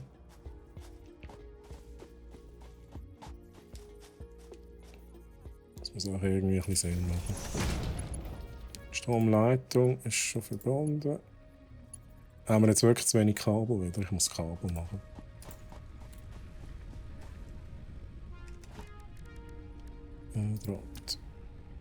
Draht, oder ja. 5 Kabel. Das hat die lang für den Anfang. Ich muss nachher mal die portablen Miner räumen. Strom. Stromleitung. Zack. Und dann kann man die Gebäude verbinden. Die brauchen alle Strom. He? Sehr wichtig. Jetzt habe ich es wahrscheinlich ein bisschen unglücklich platziert. Ich nehme das nochmal schnell weg. Wie ist das gegangen? F. Mal schauen, ob das mehr Sinn macht, wenn wir das hier machen. Strommanagement ist auch so eine Sache. So sauber wie möglich am Anfang arbeiten, dann hat man kein Problem. Ob jetzt da sauber ist, sei dahingestellt. Aber am Anfang spielt es wirklich noch keine grosse Rolle. Erst wenn man so anfängt, Fundament bauen, dann muss man sich langsam ein Gedanken machen, wo was hinkommt und wo der Strom durchgeht und wie man ihn verteilt. Aber Strommasten, ich habe beide Gebäude verbinden, die laufen jetzt beide. Und, jetzt muss ich schnell schauen. Genau, das hier generiert Strom mit aktuell Blättern. Ich kann 500 maximal rein tun. Je mehr Strom als verbraucht wird, desto mehr Blätter braucht es. Und man sieht hier immer die Anzeige, wie viel Strom brauchen wir. Ich glaube, mal da sehen wir es. Konsum, 0,2 Megawatt. Wahrscheinlich. Und wir haben aber bis zu 8 Megawatt hätten wir zur Verfügung. Und wenn wir das überschreiten, dann steigt der Strom aus. Dann muss man ihn manuell wieder einschalten, muss aber vorher schauen, dass es wieder aufgeht. Also das muss man auch beachten. Wie viele Gebäude schließt man da an einem Generator an, respektive wie viele Generatoren hat man pro Stromnetz und so weiter. Jetzt auch im Moment überhaupt kein Thema. So, jetzt schauen wir schnell. Wir können den konfigurieren, können hier sagen, hey, du machst Eisenbahnen. Jetzt macht es aber noch nicht viel Sinn, weil im Moment wäre der Input rein manuell. Das heisst, ich kann hier manuell wahrscheinlich jetzt Eisenerz rein tun, oder? Genau. Und jetzt produziert er automatisch Eisenbarren. Und zwar 30 pro Minute. Jetzt müssen wir die nicht mehr von Hand machen. Aber wir müssen sie von Hand einfüllen, das Erz.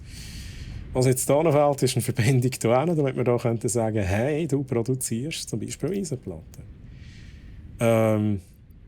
Auch da kann ich manuell machen. Ich kann sagen, okay, ich lege ein paar manuell rein, dann macht er Eisenplatten. Aber die Idee wäre natürlich, dass wir das verbinden. Jetzt räume ich hier schnell die Miner aus.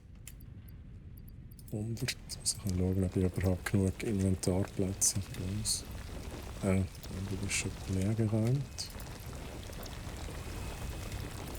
Zack. Und ich lasse die mal weiter meinen. Ich nehme sie erst weg, wenn ich ein Gebäude anbaue. Jetzt geht wahrscheinlich der Platz raus. Ich fülle hier noch schnell so. Gut, jetzt geht noch. Nicht? Geht nicht.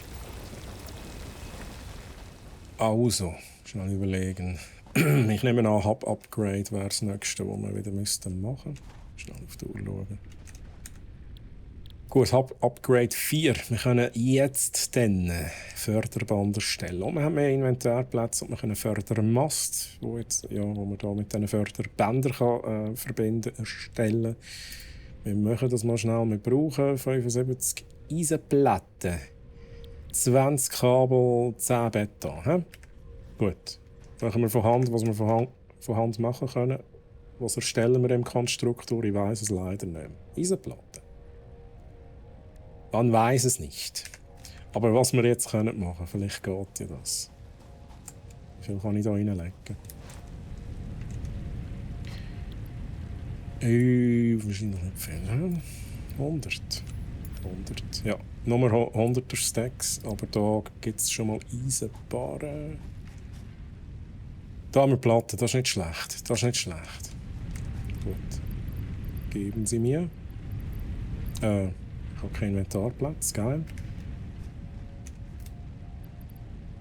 Ja, das ist geil. Das ist schnell geleert.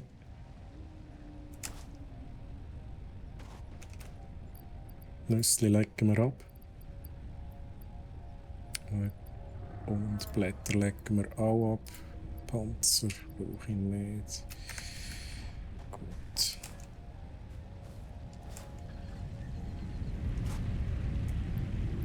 Dann haben wir schnell die Eisenbarren raus, dann sie schnell da rein. Und da wirklich 4 Eisenplatten. Das ist noch ein bisschen wenig. Ja. Den Rest machen wir von Hand.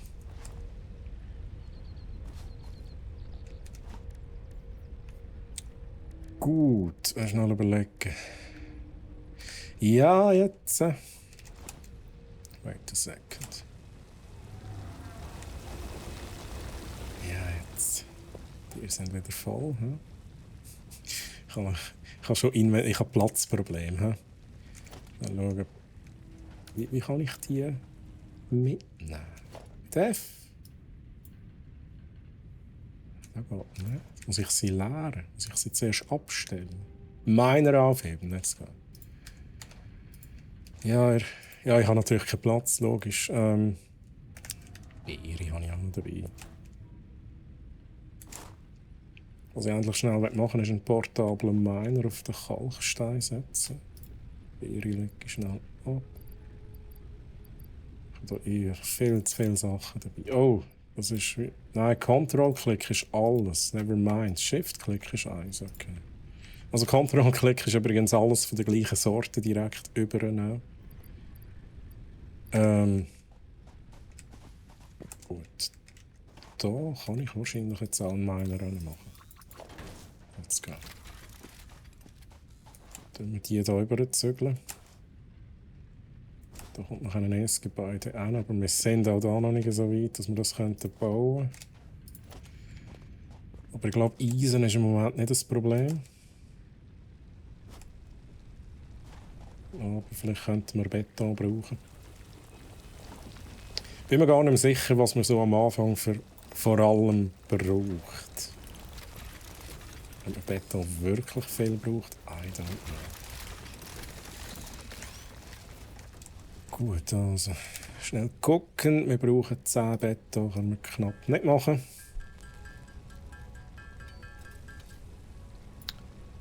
Wir brauchen noch ein bisschen Kabel, für da brauchen wir Kupferbarren. Dann machen wir das noch ein bisschen von Hand.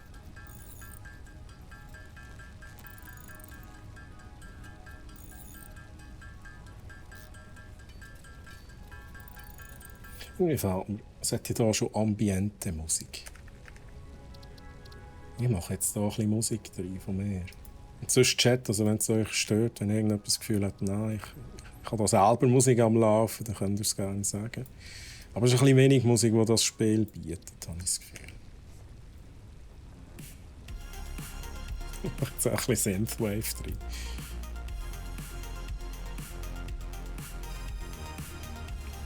Okay, let's go. Ja, der Fenty noch ein bisschen mit Musik unterhalten während seinem Meeting. He? Fenty, ich hoffe, es stört dich nicht. So, wie viel? 20.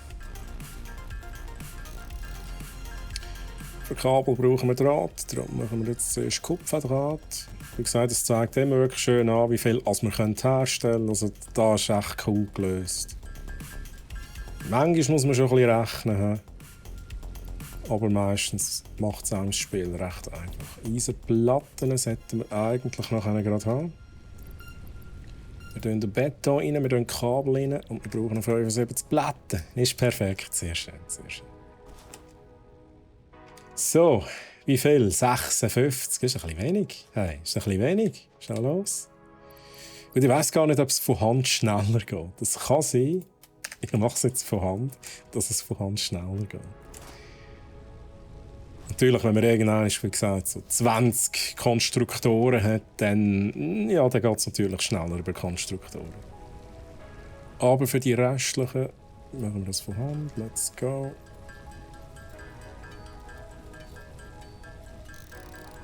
So. Fein damit abschicken. Ich frage mich, wenn da endlich etwas vom Weltraum kommt. Ist das noch nicht so weit? Neues Gebäude. Spiele verbessert. Wir haben mehr Inventoryplatz. Building conveyor belts and poles. Geil. Additional slots. Geil. 9th objective. Complete hub upgrade 5. Note: portable miners cannot be connected to conveyor belts. Advice: when planning the construction of buildings, note the placement of conveyor belts. Placement of Conveyor Belts muss ich beachten. Ja, ja. Ich mache jetzt einfach mal. Ich brauche noch ein paar Eisenplatten zusätzlich, weil ich das für die Förderbänder brauche. Ich glaube, ich brauche tatsächlich noch ein bisschen Beton. Aber für das haben wir hier unsere beiden Miner, die schon 3 Miner, die durchgeminert haben. Brauche ich so viel? Egal, ich mache mal ein bisschen. Beton. Schnell ein bisschen auf Vorrat machen. Ich brauche nicht allzu viel.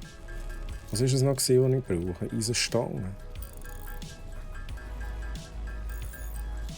Machen wir schnell 26. Ein paar Eisenstangen. Ich glaube, die brauche ich für Förderband. Wie heisst es? Fördermast. Brauche ich aber aktuell tatsächlich nicht. Übrigens, das sind MK1-Förderbänder, also die längsamsten, die es gibt. Und da wird es noch irgendwann noch Upgrades geben. Ich weiß gar nicht, wie viele Levels es gibt. Also jetzt passiert natürlich nichts, weil da nichts mehr drin ist. Und wir müssen da immer noch von Hand reinschaufeln, weil wir noch kein Miner bauen können, also ein Miner-Gebäude. Aber wir können da schnell beobachten, wie das funktioniert. Der schmelzt, schickt das auf dem Förderband raus, schickt es zum Konstruktor und der konstruiert. Da geht es natürlich nicht mehr weiter, aber wir können schnell schauen, ob wir da schon etwas machen können. No. Weil irgendwann können wir so Lagerboxen, wie heissen die? So Dinger aufstellen, wo wir das Zeug lagern können. Und meistens, ganz am Schluss, schicken wir das in so ein Lagerteil rein. Jetzt schauen wir schnell, das ist sicher auch da bei den Upgrades. Ja genau, Lagercontainer, das Wort habe ich gesucht. Und ein Miner, geil, also das ist definitiv unser nächster Meilenstein. Wir brauchen 75 Rohr, 50 Kabel, 20 Beton, easy. Easy. Beton, haben wir schon genug Beton? Ja, wir haben schon genug. Da haben wir schon gerade rein. Zack, da haben wir alles rein, was wir haben. Ja, wobei, das kann man machen. Genau, dann haben wir auch oben rechts immer updated, wie viel braucht es noch. Also wirklich immer sehr übersichtlich. Jetzt brauchen wir zuerst mal Eisenbären. Am besten tun wir da alles durchproduzieren, dann ist der Stream wahrscheinlich schon vorbei. wir machen ein paar, he? So dass wir 75 Eisenstangen machen können. Und dann machen wir noch ein bisschen Draht. Wahrscheinlich müssen wir noch Kupferbarren machen zuerst.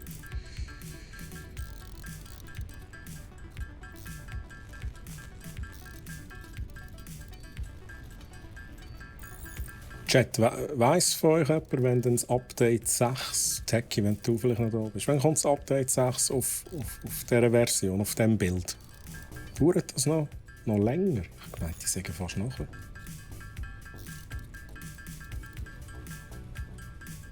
Nochmal schnell schauen. Eisenstange 75, okay, fast. Gut, jetzt wenn wir 75 Eisenstangen machen, ich mache noch schnell Kupferbarren. Was ist das Verhältnis? 2. Dann brauchen wir 100 Draht. Machen wir auch schnell. Dann machen wir Draht, Kabel und Eisenstangen. Jetzt habe ich habe jetzt viel gemacht, merke ich. Ich habe ja schon rein da. Aber egal.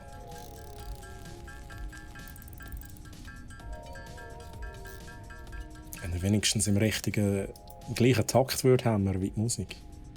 Übrigens, es kann nicht überhitzen. Es sieht immer so aus, als würde es überhitzen, aber ich glaube, das kann nicht passieren. Das war früher nie so gewesen. Aber es verwirrt tatsächlich ein bisschen. Ich habe früher schon gedacht, oh shit, darf ich da nicht zu lange bauen? Explodiert das Ding irgendwann?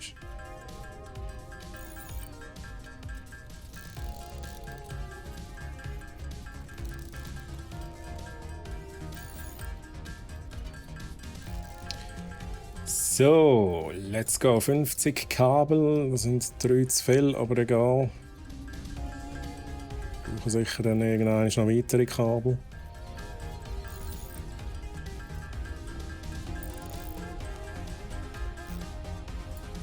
Let's go und Eisenstahl.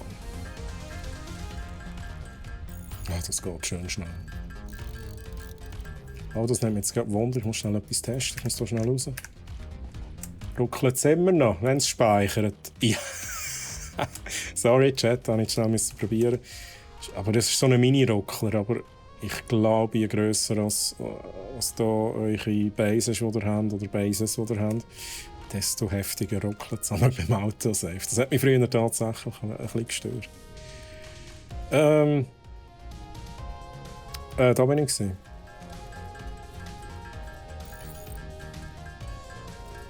Übrigens, für die es wundern nicht, man kann tatsächlich auch dedizierte Server erstellen. Das ist damals noch nicht gegangen, als ich es gespielt habe. Ja, ist natürlich nice. Da kann man den Server laufen, die Leute können drauf joinen. Natürlich muss ich vielleicht das nicht öffentlich machen, weil sonst kommen die Leute und zerstören alles. Aber wenn man das für Kollegen jederzeit offen haben, kann man das so machen. Finde ich geil. So, alles rein damit und abschicken. Let's go! Was ist da? Wir haben einen zweiten Biomassengenerator. Jetzt. You have Natürlich unlocked nice. Building Miner Mark 1. Building Storage Container. Hub Feature Additional Biomass Burner. 10th Da haben wir gerade genug Kabel. Complete Hub Upgrade 6. Note: There are no notes. Ja gut, das ist jetzt eigentlich ein bisschen unsinnig, was ich gemacht habe. Aber im Moment mit dem 1 Kabel. Wir können den zweiten Biomassengenerator für jetzt am Anfang brauchen, um ein zweites Stromnetz zu machen. Theoretisch. Wir können es auch verbinden. Show me. Was kann ich machen? Genau, Lagercontainer. Sehr gut. Und ich habe schon genug.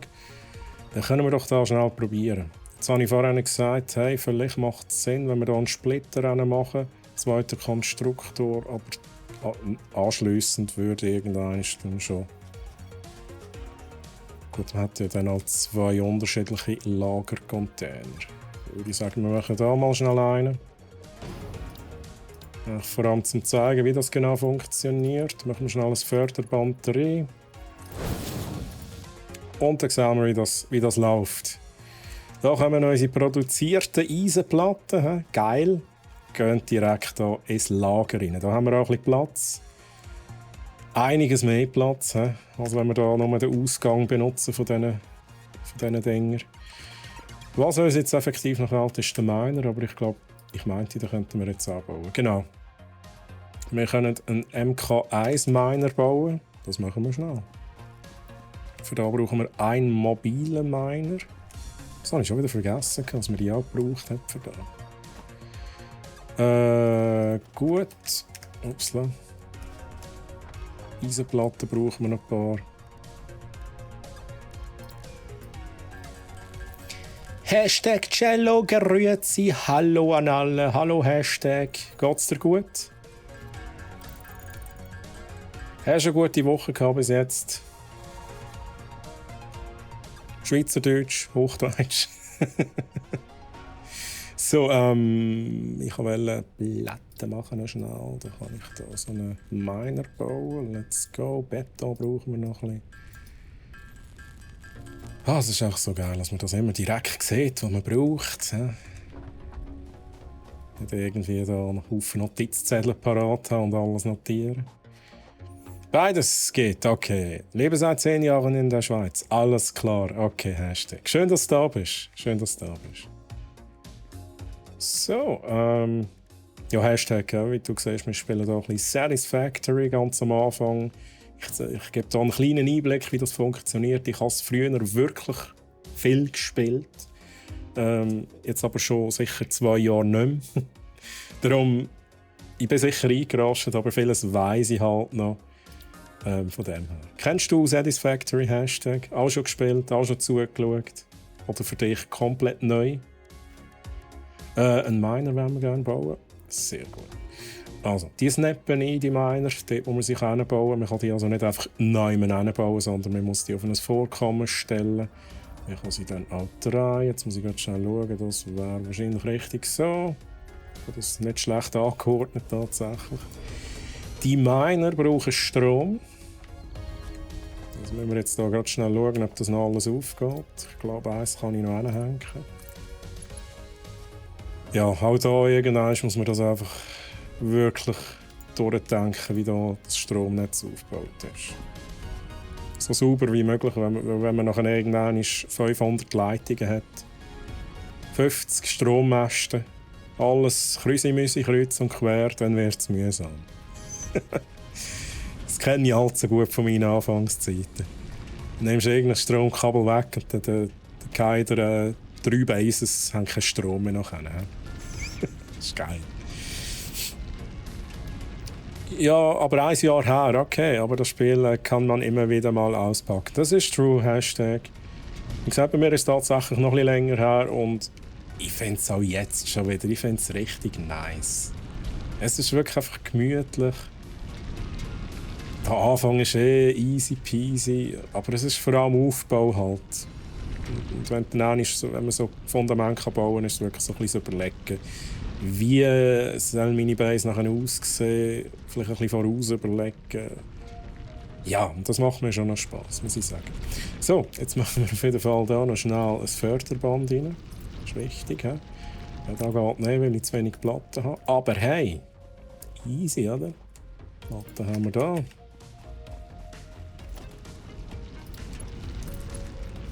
Ja, aber Nico, grüezi. Grüezi, Nico. Geht's dir gut? Schön, dass du dabei bist. Coole Katze. Ja, Umbauen gehört zum Spiel. True, wie gesagt, alles, was man hier am Anfang baut, auf Nicht-Fundament, dann haben wir früher oder später wieder weg und bauen alles neu und anders. Und ja, man hat dann irgendwann auch x Verzweigungen drin in diesen Förderbändern. Man hat viel Logik, die man in diesem Spiel kann integrieren kann. Und etwas vom Geilsten, aber das ist wahrscheinlich... Das habe ich damals einfach geil gefunden, vor etwa 2 Jahren. Oder? Man kann irgendwann Trucks bauen und die haben wie Waypoints, die abfahren. Also die fahren automatisiert durch die Gegend, holen Zeug ab, bringen es nach hin. Aber was ich damals eben noch nicht hatte, vor ca. 2 Jahren, sind Züge. Die gibt es auch. Es gibt, glaube ich, inzwischen auch Drohnen. Ich bin mir nicht sicher, ob das vielleicht erst im Update 6 ist. I don't know. Aber das ist echt verrückt, was man da nachher alles machen kann. Man muss sich irgendwann Öl holen, man muss sich irgendwann Kohlen und Wasser holen. Und irgendwann kann man Nuklearkraftwerke und so bauen. Da hat man natürlich auch nuklearen Abfall, wo radioaktiv ist. Das ist ein bisschen unschön. Ja, also endlich, mit anderen Worten, wir sind auf den Planeten gekommen und unsere Mission ist, wir verschmutzen den Planeten. So dumm wie es tönt. Das ist tatsächlich ein Nebeneffekt von dieser ganzen Maschinerie, die wir hier irgendwann en masse aufbauen. So, schnell gucken. Also, der haben gesehen, wie es funktioniert. Unser Miner können wir nicht gross konfigurieren. Der baut ab, was er unten dran hat, schickt das auf dem Förderband hier rüber. Dann wird das Eisenerz zu Eisenbarren verarbeitet. Es geht weiter. Und das Ganze wird zu Eisenplatten verarbeitet und wird hier noch eingelagert. Sehr simpel im Moment. Jetzt schaue ich schnell, was wir noch machen können. Nichts Neues.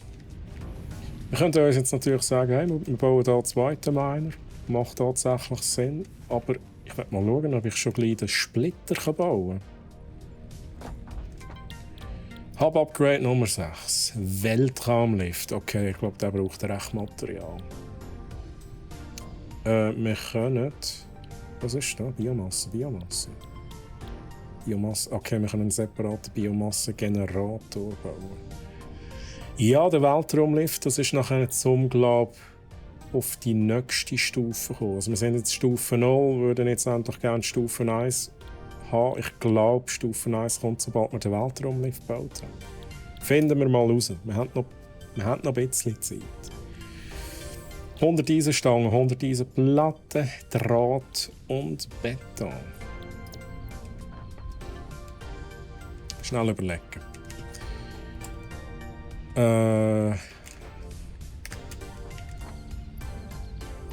Am besten... Ich tue alles, was ich kann. Gut, das ist ein bisschen viel. Verarbeiten. Wobei, Eisenplatten müssen wir jetzt noch nicht anschauen, das wird gelagert. Das heisst, wir machen Eisenstangen, das heisst, wir machen Eisenbarren, so viel, dass wir 100 Eisenstangen herstellen können. Eins nach dem anderen.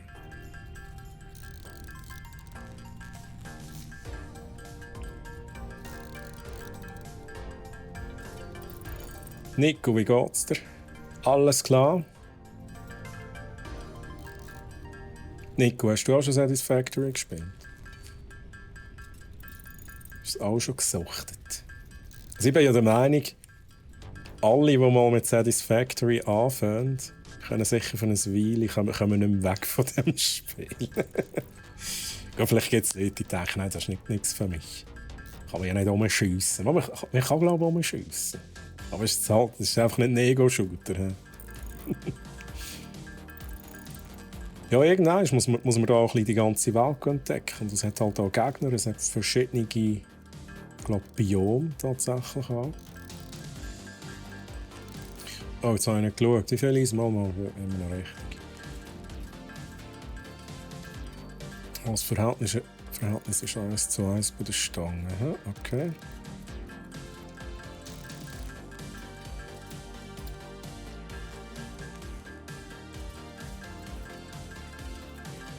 Gut, wir machen 100 Eisenstangen, dann haben wir das mal diese Platte, sollten wir vielleicht auch schon ready haben. Dann müssen wir noch Kupferbarren machen, zum Kabel machen. Verhältnis 1:2. 200 Draht.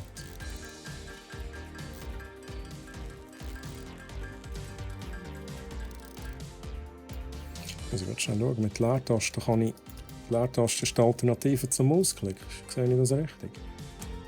Tatsächlich.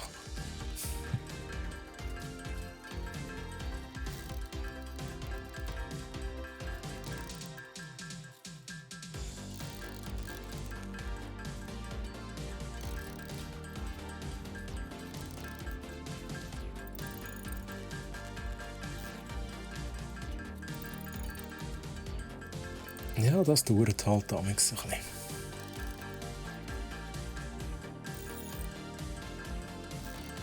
Ich würde gerne die Splitter haben, aber die sind noch nicht getroffen jetzt auf dem nächsten Upgrade. Ich frage mich, wann die kommen. Ja, da können wir quasi beim Laufband können wir dann zwischendrin sagen, hey, du es splitten. In 3. Also wir haben den Eingangs 3 Ausgänge. Und dann kann man natürlich zum Beispiel das Eisenerz oder diese Paare verteilen, wo man kann alles Mögliche verteilen. Und irgendwann gibt es sogar noch Smart Splitters, das ist schon so nice. Ich glaube, es gibt noch eine weitere Stufe. Also ihr könnt euch das so vorstellen, man kann irgendwann wirklich sagen, hey, geradeaus kommt das Material raus, rechts kommt etwas anderes raus, links kommt nochmal etwas anderes raus. Und dann kann man wirklich so quasi sortieren am Schluss. Das ist echt genial. Also alle, die so Zeug lieben, so aufgeräumte, automatisierte Sachen, ihr werdet das lieben. Jetzt muss ich schnell überlegen. Mann, ich habe nicht allzu zu viel gemacht. Aber das geht auf. Das hätte man 100 Kabel haben können. Nein, das ist falsch. Wir brauchen nicht Kabel, wir brauchen da. Okay, never mind. Falsch geschaut. Beton brauchen wir noch. Ja, da habe ich endlich ein bisschen zu viel dran gemacht. Aber egal. Und es gibt irgendwann schon Fahrzeuge, lieber Chat. Das ist auch so geil. Es gibt so einen Truck, den ich schon erwähnt habe, der Materialien transportieren kann, wo man auch quasi selber fahren mit Waypoints und so, die man selber definiert. Da gibt es noch so einen Offroad, so einen Buggy. Das ist auch richtig nice. Wie viel brauche ich? 50, ist viel zu viel gemacht. Das ist meine Schnarre. Gut, also rein mit dem Zeug. Wait a second. Nein, ich bin noch nicht nachher. Ich brauche immer noch Draht. Okay. Das ist, wenn man nicht konzentriert ist. Ich brauche gleich noch ein bisschen Draht. Das habe ich vorher nicht gemacht. Ich habe aufgehört zu bauen.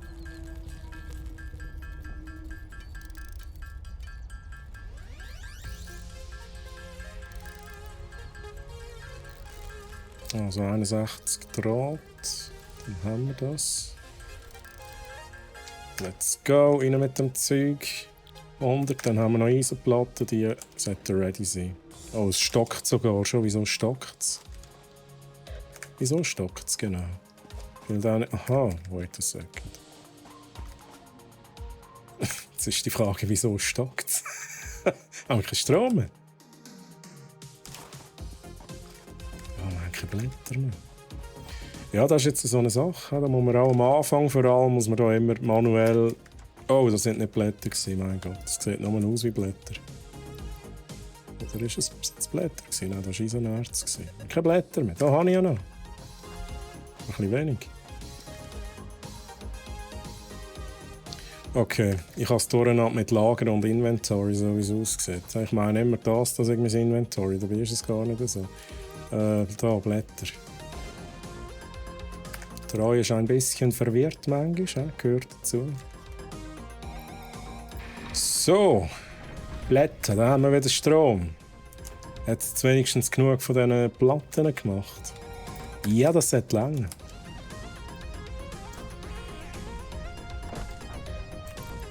Let's go. Haha. Sehr schön. Ah, jetzt komme ich raus. Ja, bei der... You have unlocked. Building, space Oh, jetzt passiert etwas. Das ist geil. Jetzt haben wir endlich, glaube die nächste Stufe freigeschaltet. Und dann kommt immer so ein Style, wo ergänzt wird. Das ist recht nice, oder? Ich glaube, irgendwie so. Additional knowledge. The hub terminal has been converted to give access to milestones there to ensure you progress along FICSIT-approved protocols. Okay, da können wir noch nichts machen. Future developments should be aimed at constructing the space elevator and Ja. as such initiating project Das ist assembly. riesig. Good luck. Das ist riesig. Space Elevator. Wie viel braucht der? Der braucht ein bisschen. Schnell schauen, was wir noch neu haben. Biomassengenerator brauchen wir tatsächlich noch nicht. Ja, wir müssen eigentlich jetzt recht grinden für auf den Space Elevator rennen. Zufall, dass das EVA heisst, in Elektrotechnik bedeutet es Eingang, Verarbeitung, Ausgang. Ich kann mir schon noch vorstellen, dass das von dem abgeleitet ist, Hashtag, tatsächlich. Wobei es ist halt, im Deutschen heisst es, aber im Englischen heisst es eben auch EVA. Ich weiß nicht, ob es dann im Englischen noch aufgeht. Vielleicht ist es auch tatsächlich Zufall. Aber ich meine Eingang, Verarbeitung, Ausgang. Das ist quasi... Das ist Satisfactory in a nutshell. Oder? Ich kann mir schon noch vorstellen, was mit dem zu tun.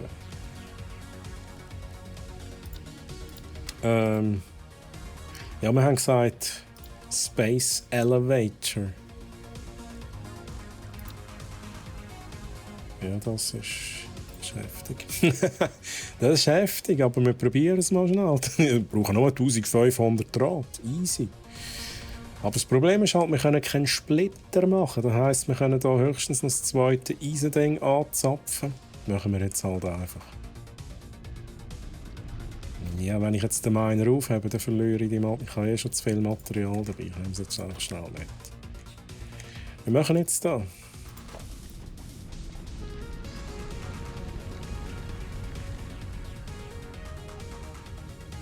Ich habe jetzt gerade eine Idee.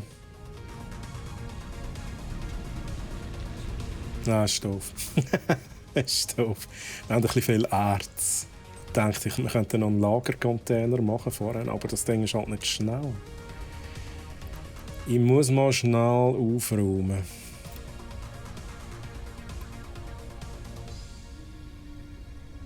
Aber wir müssen schnell schauen, was wir brauchen. Miner. Gut. Ja, wir machen jetzt halt, dass es so. Habe ich jetzt alle Miner. Shit, das kann ich nicht wählen. Einen brauche ich natürlich.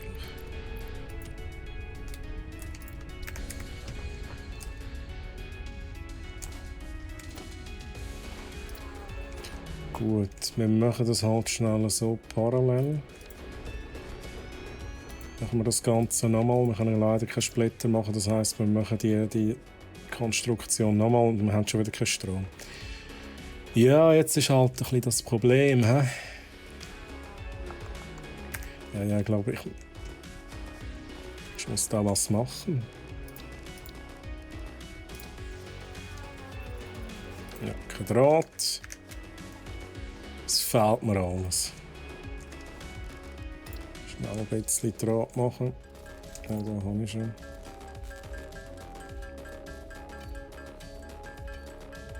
Habe ich noch Kabel? Kabel habe ich ganz knapp noch jetzt. Gut, wir machen schnell einen Strommast. Einfach für die Ordnung. Und meine Überlegung ist, wenn wir 2 Biomassengeneratoren haben, die sich da um den Strom kümmern, haben wir länger Strom.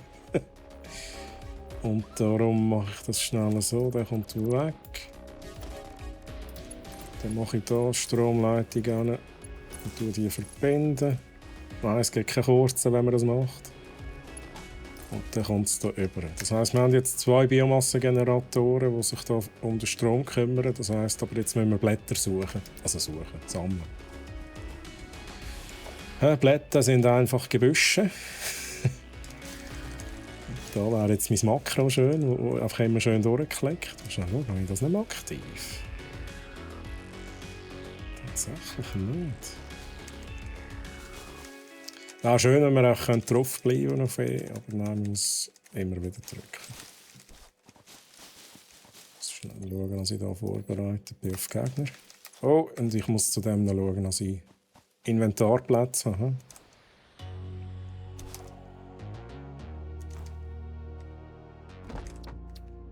Dann müssen wir schnell das Erz ablegen. Limestone brauchen wir auch nicht. Wir brauchen echt so viel wie möglich. Also ich kann nur 100er Stacks reinmachen. Von dem her.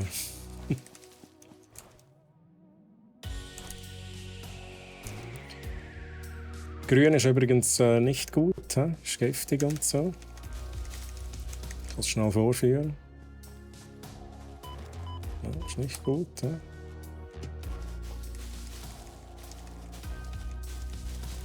Was hingegen gut ist, sind Beeren.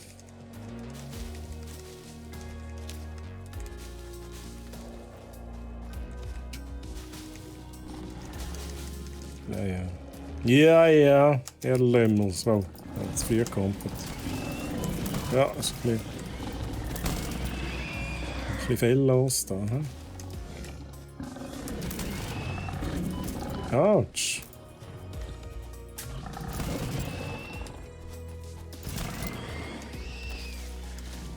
Aber was ist schon da? Das sind auch Blütenblätter. Da kann ich auch die schon wieder brauchen. Da weiss ich schon nicht mehr. Die kann ich doch auch in Biomassengenerator reinhauen, oder?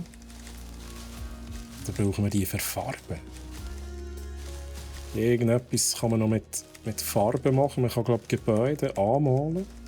Bin mir nicht sicher, ob wir sie für da brauchen.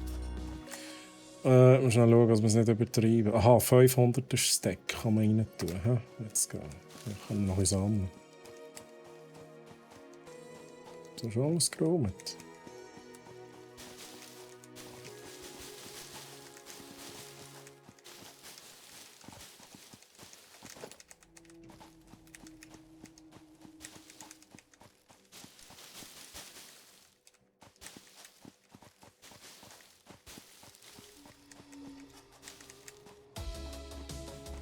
Das ist da der Busch kaputt machen Simulator, den wir hier spielen. Lieber schön. Ich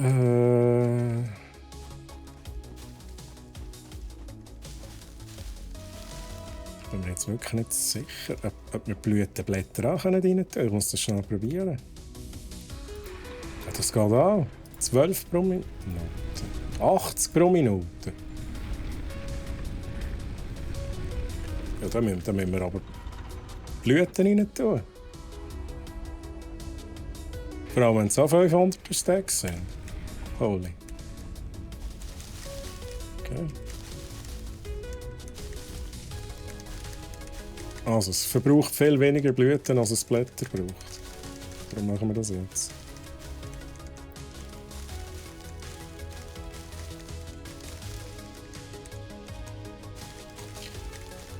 Kopf, der Stream ist ja schon gleich rum. Wie da die Zeit verfliegt im Satisfactory, ist schon krass, oder? Aber so ist es mir früher auch immer gegangen.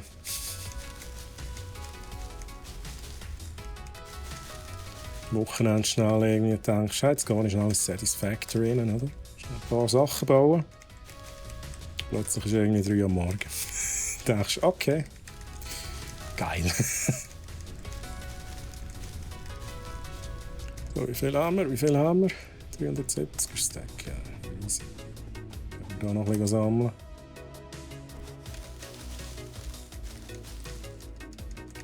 Also so circa 20 Minuten kann ich schon noch machen. Vielleicht mal schauen, wie weit wir kommen in der Mission Weltraumlift. Aber braucht schon noch ein bisschen. Was wir sicher machen können, ist hier schnell die Gebäude bauen. So schauen wir auch schnell, dass wir auch genügend Strom haben.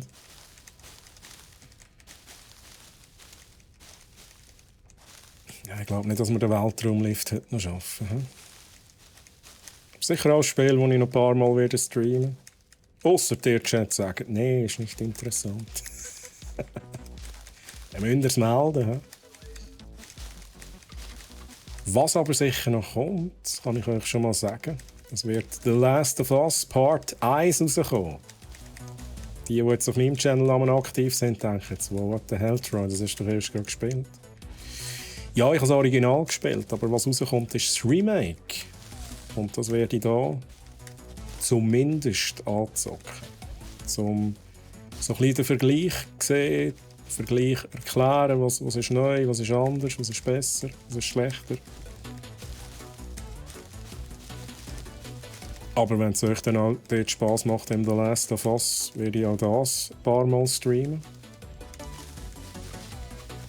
So, das muss jetzt mal für den Anfang lang.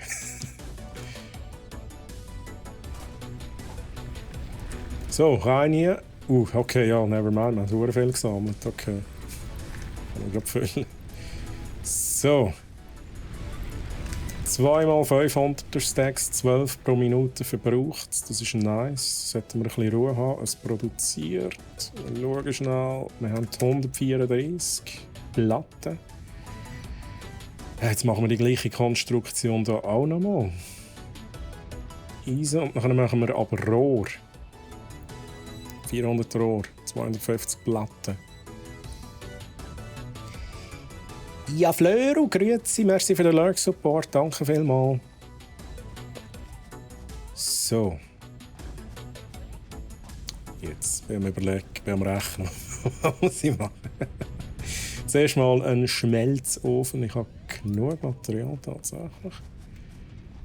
Dann würde ich sagen, let's go. Machen wir das etwa auf die gleiche Höhe. Wobei, ich könnte... Nein, wir machen das jetzt sauber. Wir machen das sauber. Control-Knopf ist halt schon nice. Also man hat wie das Grid sieht, das ist jetzt parallel zum anderen. Und das ist geil. Was jetzt halt ein bisschen doof steht, ist tatsächlich der Strommast. Aber vielleicht mögen wir daran vorbei, vielleicht auch nicht. Wir machen einen Konstruktor. Wir haben zu wenig. Beton braucht es. Oder was braucht es?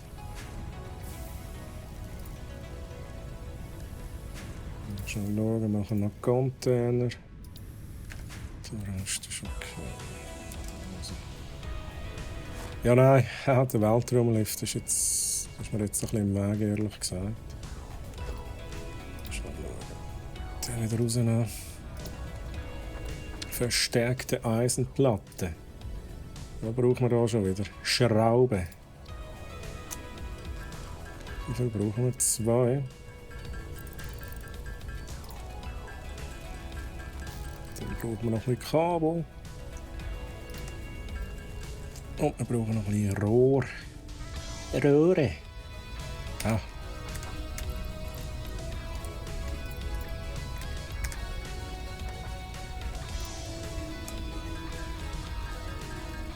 Wie viel? 2. Gut, ich mache noch ein bisschen auf Vorrat. Ich brauche für den Conveyor Belt, gut, das habe ich, aber vielleicht brauche ich noch ein bisschen Stangen. Let's go. Also, Konstruktor.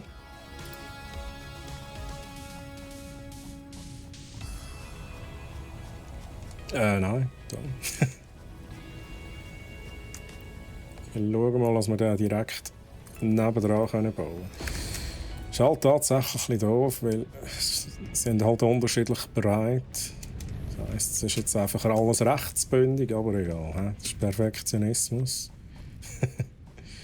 Und wir machen noch Container. Logistik, nein, nicht Logistik. Organisation, Container. Und den machen wir so, dass es direkt reingeht. Ich glaube, das sollte funktionieren. Ja, ich habe dort nicht so ganz bündig gemacht, aber egal. Wie gesagt, früher oder später reissen wir das alles wieder ab. Übrigens, gut, das ist jetzt halt, ja, jetzt ist es... Was ich eigentlich sagen will, es muss nicht immer gerade sein. Man kann natürlich die Förderbänder auch gegen oben oder ein bisschen gegen links, rechts versetzt machen. Die passen sich dann an. Gut, da braucht es ein Förderband. Da sehen wir es jetzt gerade da, wo ich meine. Aber es geht nicht immer auf, vor allem wenn man keine Platten hat.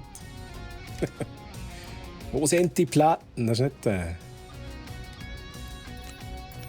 Let's go.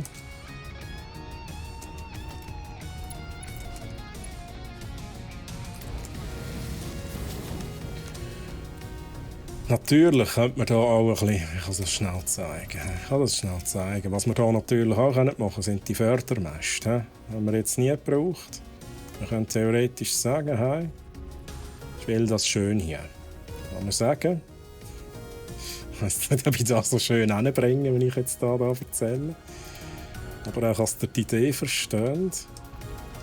Ich könnte jetzt sagen, hey, du gehst hier gerade raus. Das habe ich jetzt gemacht. So, schauen, ob ich das schön vorführen kann. Du gehst hier gerade wieder rein. Und ich sagen, okay, dann sieht das so aus. Hier verbinden. Wow, falsch. Ja, das war falsch. Oh, ich habe es nicht im Griff. Ich lese schnell den Chat. Der Ryan muss über eine Stunde machen in T-. Ui. Ich habe ein bisschen später angefangen. Ist alles gut. Ich habe ein bisschen Verspätung gehabt. Dürfen wir machen. Ich hoffe, wir dürfen es machen.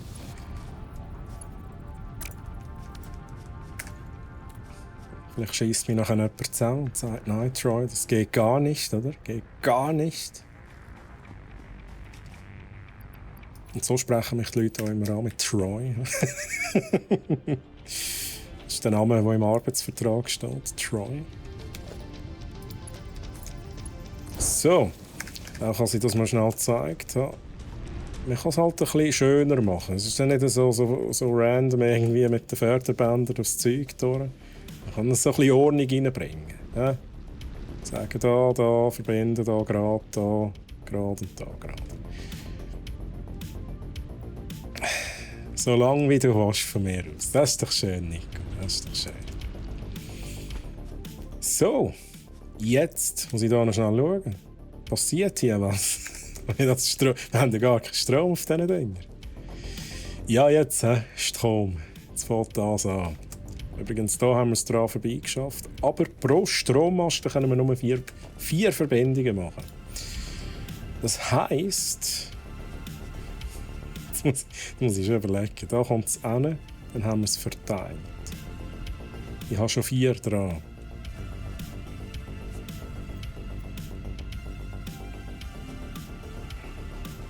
Gut. Mach jetzt einfach irgendetwas. Mache ich irgendwas. Jetzt mache ich da halt nochmal einen Strommast. Ich habe nicht genug Material.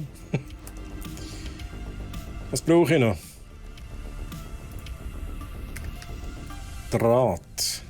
Also wir machen schnell ein bisschen Draht. Wie mehr als wir brauchen. Was brauche ich noch? Ich brauche sicher noch Kabel, oder? Das ist noch ein Kabel, nicht so.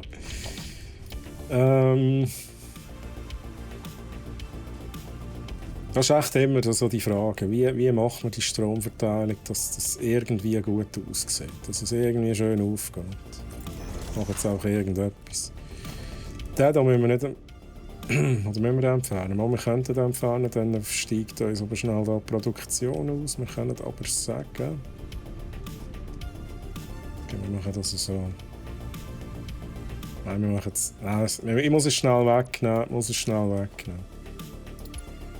Wir verbinden den mit dem da. Verbinden den mit dem. Dann haben wir hier wieder 2. Und wir können anschließen. Das ist immer noch zu wenig. 1, 2. Dann brauchen wir noch mal einen. Ich bin immer noch der Meinung, wir sollten mal ein Satisfactory Special machen, deine Aufgabe. Sonst schön ist und mein Strom. Wait. Meine Aufgabe ist schön und deine Aufgabe ist Strom. Ich glaube, der Techie ist der Strom. Der Techie, der ist schon direkt getriggert, wenn er da sieht, was ich mache.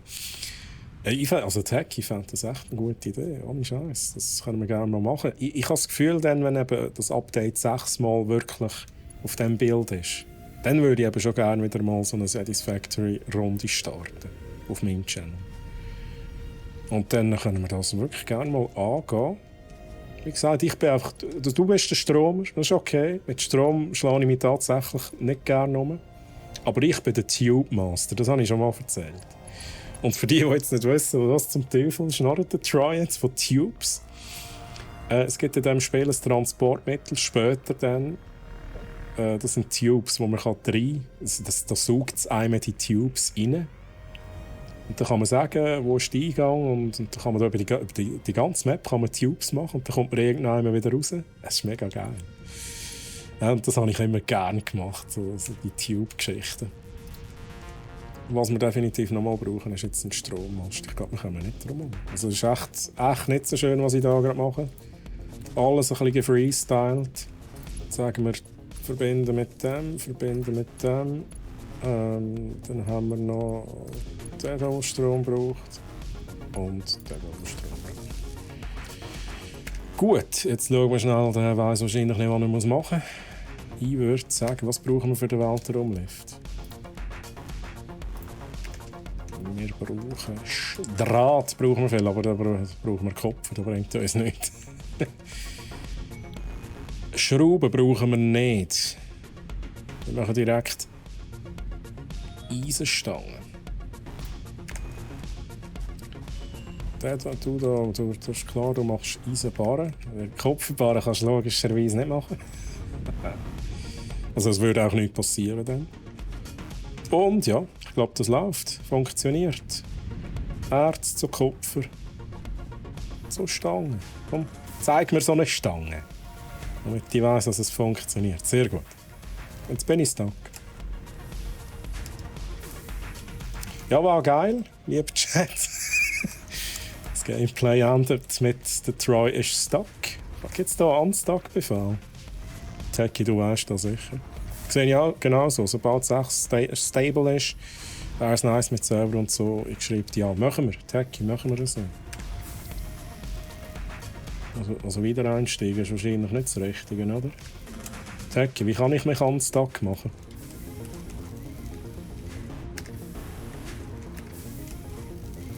Nein, ich bin stuck. Ja, ich bin jetzt Teil von dieser Maschine da. This is my life now. Wieder einsteigt, dann sterbe ich. Aha. Wo bin ich stuck? An dem Gebäude? Im Konstruktor. Also, jetzt ist halt da schnell stuck. Jetzt ist das Game stuck, also da Produktion stuck. Konstruktor, kann ich dich jetzt genau so wieder hinpflanzen? Ja, das geht jetzt wahrscheinlich nicht, hä? Oh, ja, genau. Genau so. What? Also gut. Konstruktor, let's go. Du kannst da hin. Du bist jetzt bündig mit dem da. Das stimmt.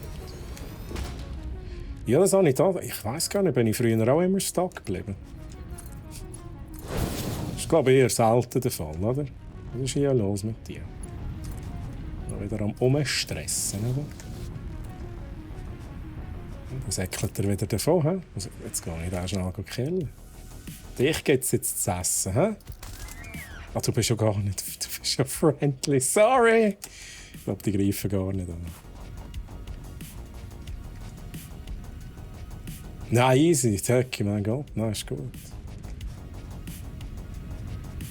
Zum Glück hat man ja hier die Snap-Punkte und es ist echt alles relativ schnell gebaut in diesem Spiel. Was wirklich Zeit braucht, ist so ein bisschen das Gesamtkonzept im Kopf aufbauen. So, was muss ich haben? Wie viel brauche ich von denen? Wo tue ich splitten? Wo geht der Strom durch? Wo ist mein Lager? Jetzt ist halt alles noch einfach in einer Linie. Aber ich kann sagen, wenn man dann wirklich mal so eine riesen Base hat, und die ist dann wirklich riesig, dann hat man irgendwann wahrscheinlich ein Storage-Gebäude, wo, keine Ahnung, 50 von denen da stehen, aufeinander gestapelt, geht übrigens an. Und ja, dann muss man sich halt schon ein bisschen überlegen, wie jetzt das genau funktioniert. Ein Wobby, nice. Ein Wobby?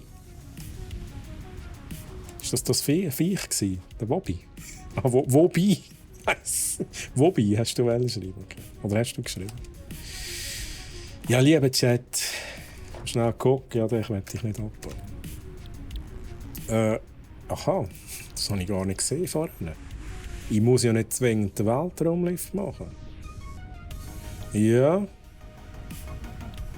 Ja, also das machen wir jetzt noch schnell. Wir haben noch 5 Minuten. Ich weiß nicht, ob es leid.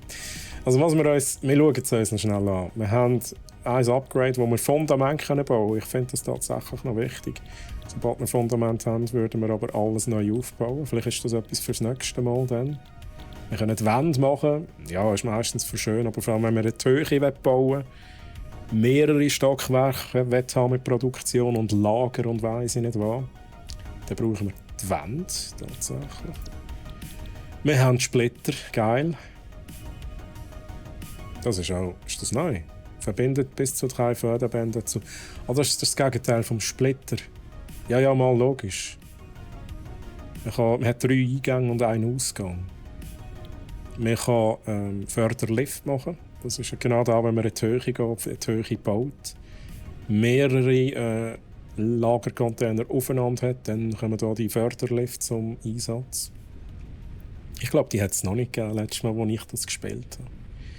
Weil wir haben da immer irgendwie so die Container zwar aufeinander gestellt, aber dann mit Förderbändern verbunden. Ich glaube, das ist in dieser Version vor 2 Jahren noch nicht dabei gewesen. Aber ich habe natürlich noch ein bisschen Satisfactory mitgeschaut in Streams, darum weiss ich schon, wie das funktioniert. MAM, die Molekularanalyse-Maschine, wird zum Analysieren von neuen und exotischen Materialien gebraucht. Okay. Bin ich mir gar nicht sicher, ob ich das auch schon mal hatte. Objektscanner, das habe ich glaube schon mal gehabt. Signalisator, da kann man quasi man kann die platzieren und man sieht dann Symbol auf der Map.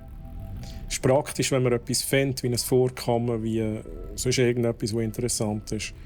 Man aber noch nicht ready ist, um dort gerade direkt zu bauen. Zuerst eine Base zurück muss, kann man sich mit dem Signalisator so einen Waypoint setzen, so ein Symbol. Boxen ist klar, braucht man auch. Ja, Handausrüstungsplätze, Inventarplätze, ist halt schon nice. Nach einer Stufe 2, Fabrikator, ja mein Gott. Aha, genau. Es gibt natürlich Gegenstände, haben wir jetzt schon. Die brauchen 2 andere Gegenstände, damit man es herstellen kann. Und mit dem Fabrikator kann man das automatisieren. Kupferblech, Rotor, das sind alles Sachen, die man neu herstellen kann. Kettensage kann man machen. Ich glaube, da kann man auch Bäume fällen, oder? Geht Hecki. Bäume fällen. Fester Biotreibstoff, ja, ist halt die Weiterentwicklung von den Blätter und Blüten. Ist kompakter und in dem Sinne, es verbraucht dann weniger.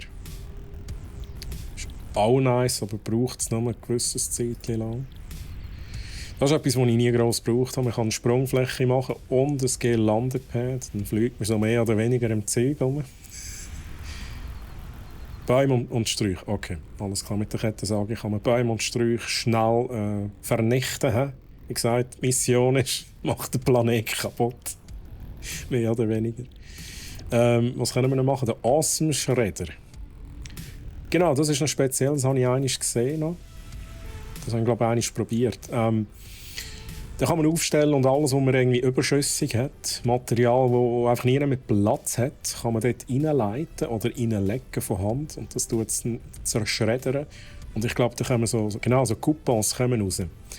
Und mit diesen Coupons kann man sich so lustige Sachen kaufen. Also nichts, wo man fürs Gameplay braucht. Das ist eher so kosmetisches Zeug, glaube ich. Wobei, man kann sich das Golfwägeli kaufen. Aber mit dem kann man nur mit der Base gescheit fahren, glaube ich. Ein Golfwägeli und irgendwie eine Kaffeetasse und so. Das Wichtigste für... Das ist so mein Gebäude, Herr Zecki. Ich bin zuständig für schön. Genau. Und man kann sich auch so eine Kaffeetasse kaufen, da weiss ich noch. So wie die da. Lautes Leben. Einfach noch schnell Merch-Werbung gemacht, oder? Sorry. Awesome Shop, da kann man sich noch die Sachen kaufen mit diesen Coupons, die man bekommt. Farbpatronen, okay. Bin ich mir jetzt gar nicht sicher. Da ist es. Der Customize. Mit dem kann man Zeug anmalen. Also man kann allen Gebäuden kann man Farben geben. So. Das ist natürlich auch nice. Also eigentlich bauen wir alles nur zum Vernichten. Ja. Damit Tickets gibt für den Shop. Ja, genau. Und Logistik MK2 finde ich sehr... Also das ist etwas von diesen Sachen, die ich recht früh machen würde. Es kommt zwar auch darauf an.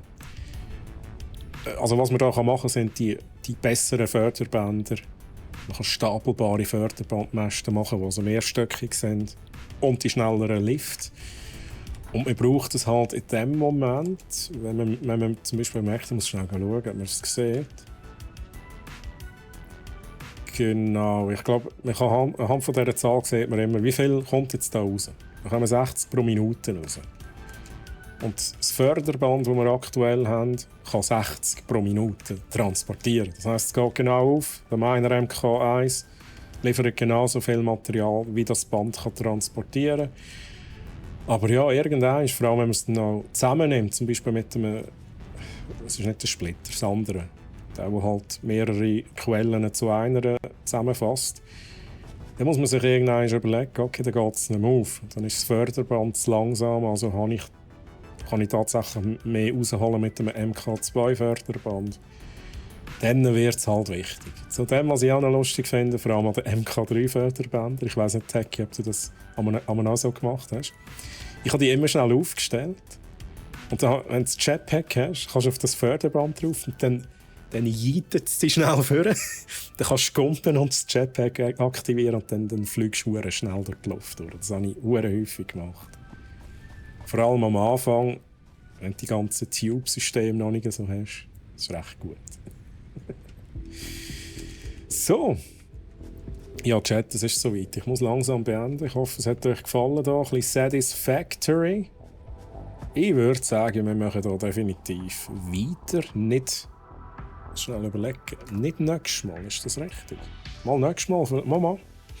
Ich würde sagen, wir machen nächstes Mal noch weiter mit Satisfactory. Schnell auf ein anderes Screen. Nächsten Mittwoch. Ausser es gibt irgendetwas anderes, was ich muss spielen. Aber ich würde sagen, nächsten Mittwoch nochmal Satisfactory. Und dann den Mittwoch darauf würden wir wahrscheinlich mit The Last of Us Part 1 starten. Oder dort mal zumindest reinschauen, also ein paar Streams lang, um zu schauen, was ist anders. Genau. So.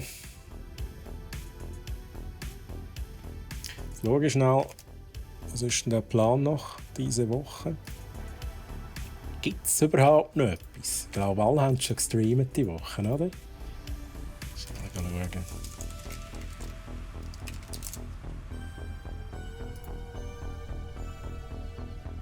Wo ist der Streamplan? Ja.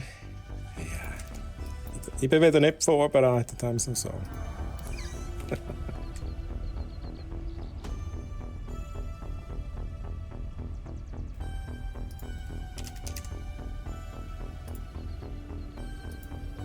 So, ich hasse gerade, Chat, ich hasse gerade.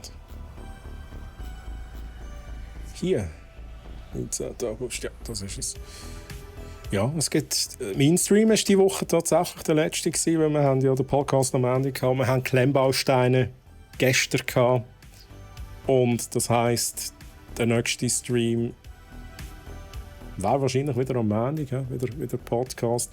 Und mich gibt es am nächsten Mittwoch wieder, lieber Chat. Also wenn ihr wieder bisschen mehr von Satisfactory sehen, nächsten Mittwoch wieder einschalten. 15 Uhr. Ich lese noch schnell den Chat. In dem Fall gute Nacht, Troy. Karls, das ist da ein bisschen anders. Zuerst gibt es noch einen Abend, wo ich ein bisschen geniesse. Schnell etwas essen und so. Samstag kannst du geniessen. Hast du Ruhe von mir? Karls, was treibst du am Samstag? Wo bist du? Das Kind hüten, Karls. Ist es wieder so weit? Du gehst fort, machst etwas Cooles. Erzähl, bevor ich da jetzt Schluss mache. Auf jeden Fall, lieber Chat, wie gesagt, nächsten Mittwoch auf diesem Channel. Wenn ihr mich vorhin schon wieder gesehen habt, der Karl hat es jetzt gerade angesprochen, Samstag. Jeden Samstag auf twitch.tv/treuhammarn hier gibt es Content auf meinem Channel. Und das nächste weiss ich noch nicht. Ich weiss noch nicht, was bei mir geht am Samstag. Ich muss mal schauen. Vielleicht Deponia. Deponia würde mich noch wundern. Also Point and Click und so, empfohlen von Techie, glaube ich. Vielleicht gibt es da, aber ich bin mir noch nicht sicher. Aber dort würdet ihr mich finden. Am Samstag. So. Im Ausgang. Calls im Ausgang. Ja, braucht es auch wieder einmal, oder? Ein bisschen saufen. Sehr schön, Calls. Ja, also wie soll ich sagen? Ja, ich habe Ruhe vor dir. Aber ja, ist halt auch ein bisschen schade, dass du nicht rum bist. Muss ich also schon ehrlich sein. Ist schon ein bisschen schade. Kann ich niemanden plagen? Nein, natürlich nicht. So bin ich nicht. Just Chatting gibt es auf jeden Fall, das ist true. Ich bin ein bisschen bekannt dafür. Bei mir steht immer Hashtag eventuell auch mal Gameplay. Es wird viel geschnurrt bei mir. Ist aber auch sehr interaktiv bei mir. Marbles on Stream ist aber auch so ein Ding. Und die Bossfights, die wir machen. Ja, also wenn es euch wundert, können wir vorbeischauen. Jetzt tu nicht so. Du bekommst keinen Kaffeetrink. Bekommst den Kaffeetrink halb vom Tag gestoppt von mir. Calls? Nein, ich plage dich doch nicht. Ich habe gerade gesagt, ich finde es schade, wenn du nicht rum bist. Ich finde es schade. Genau wegen dem. Ja? Kaffee trinken und so.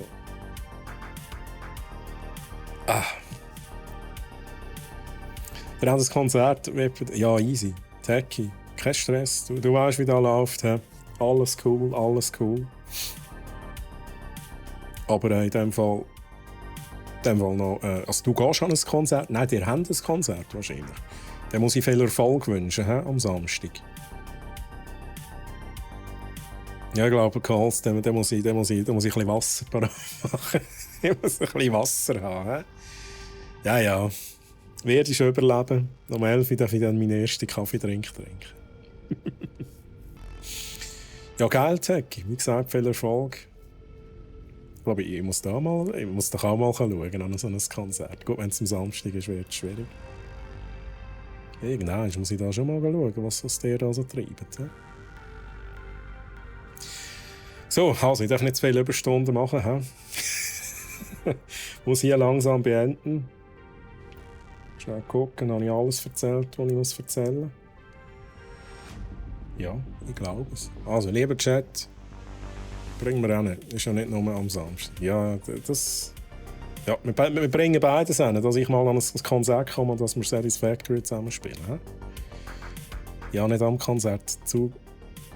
Ja, nicht am Konzertzug runterrufen. Das hätte ich jetzt nicht geil. Nächstes Konzert ist einfach einer. Mich. Ganz laut. Zugabe.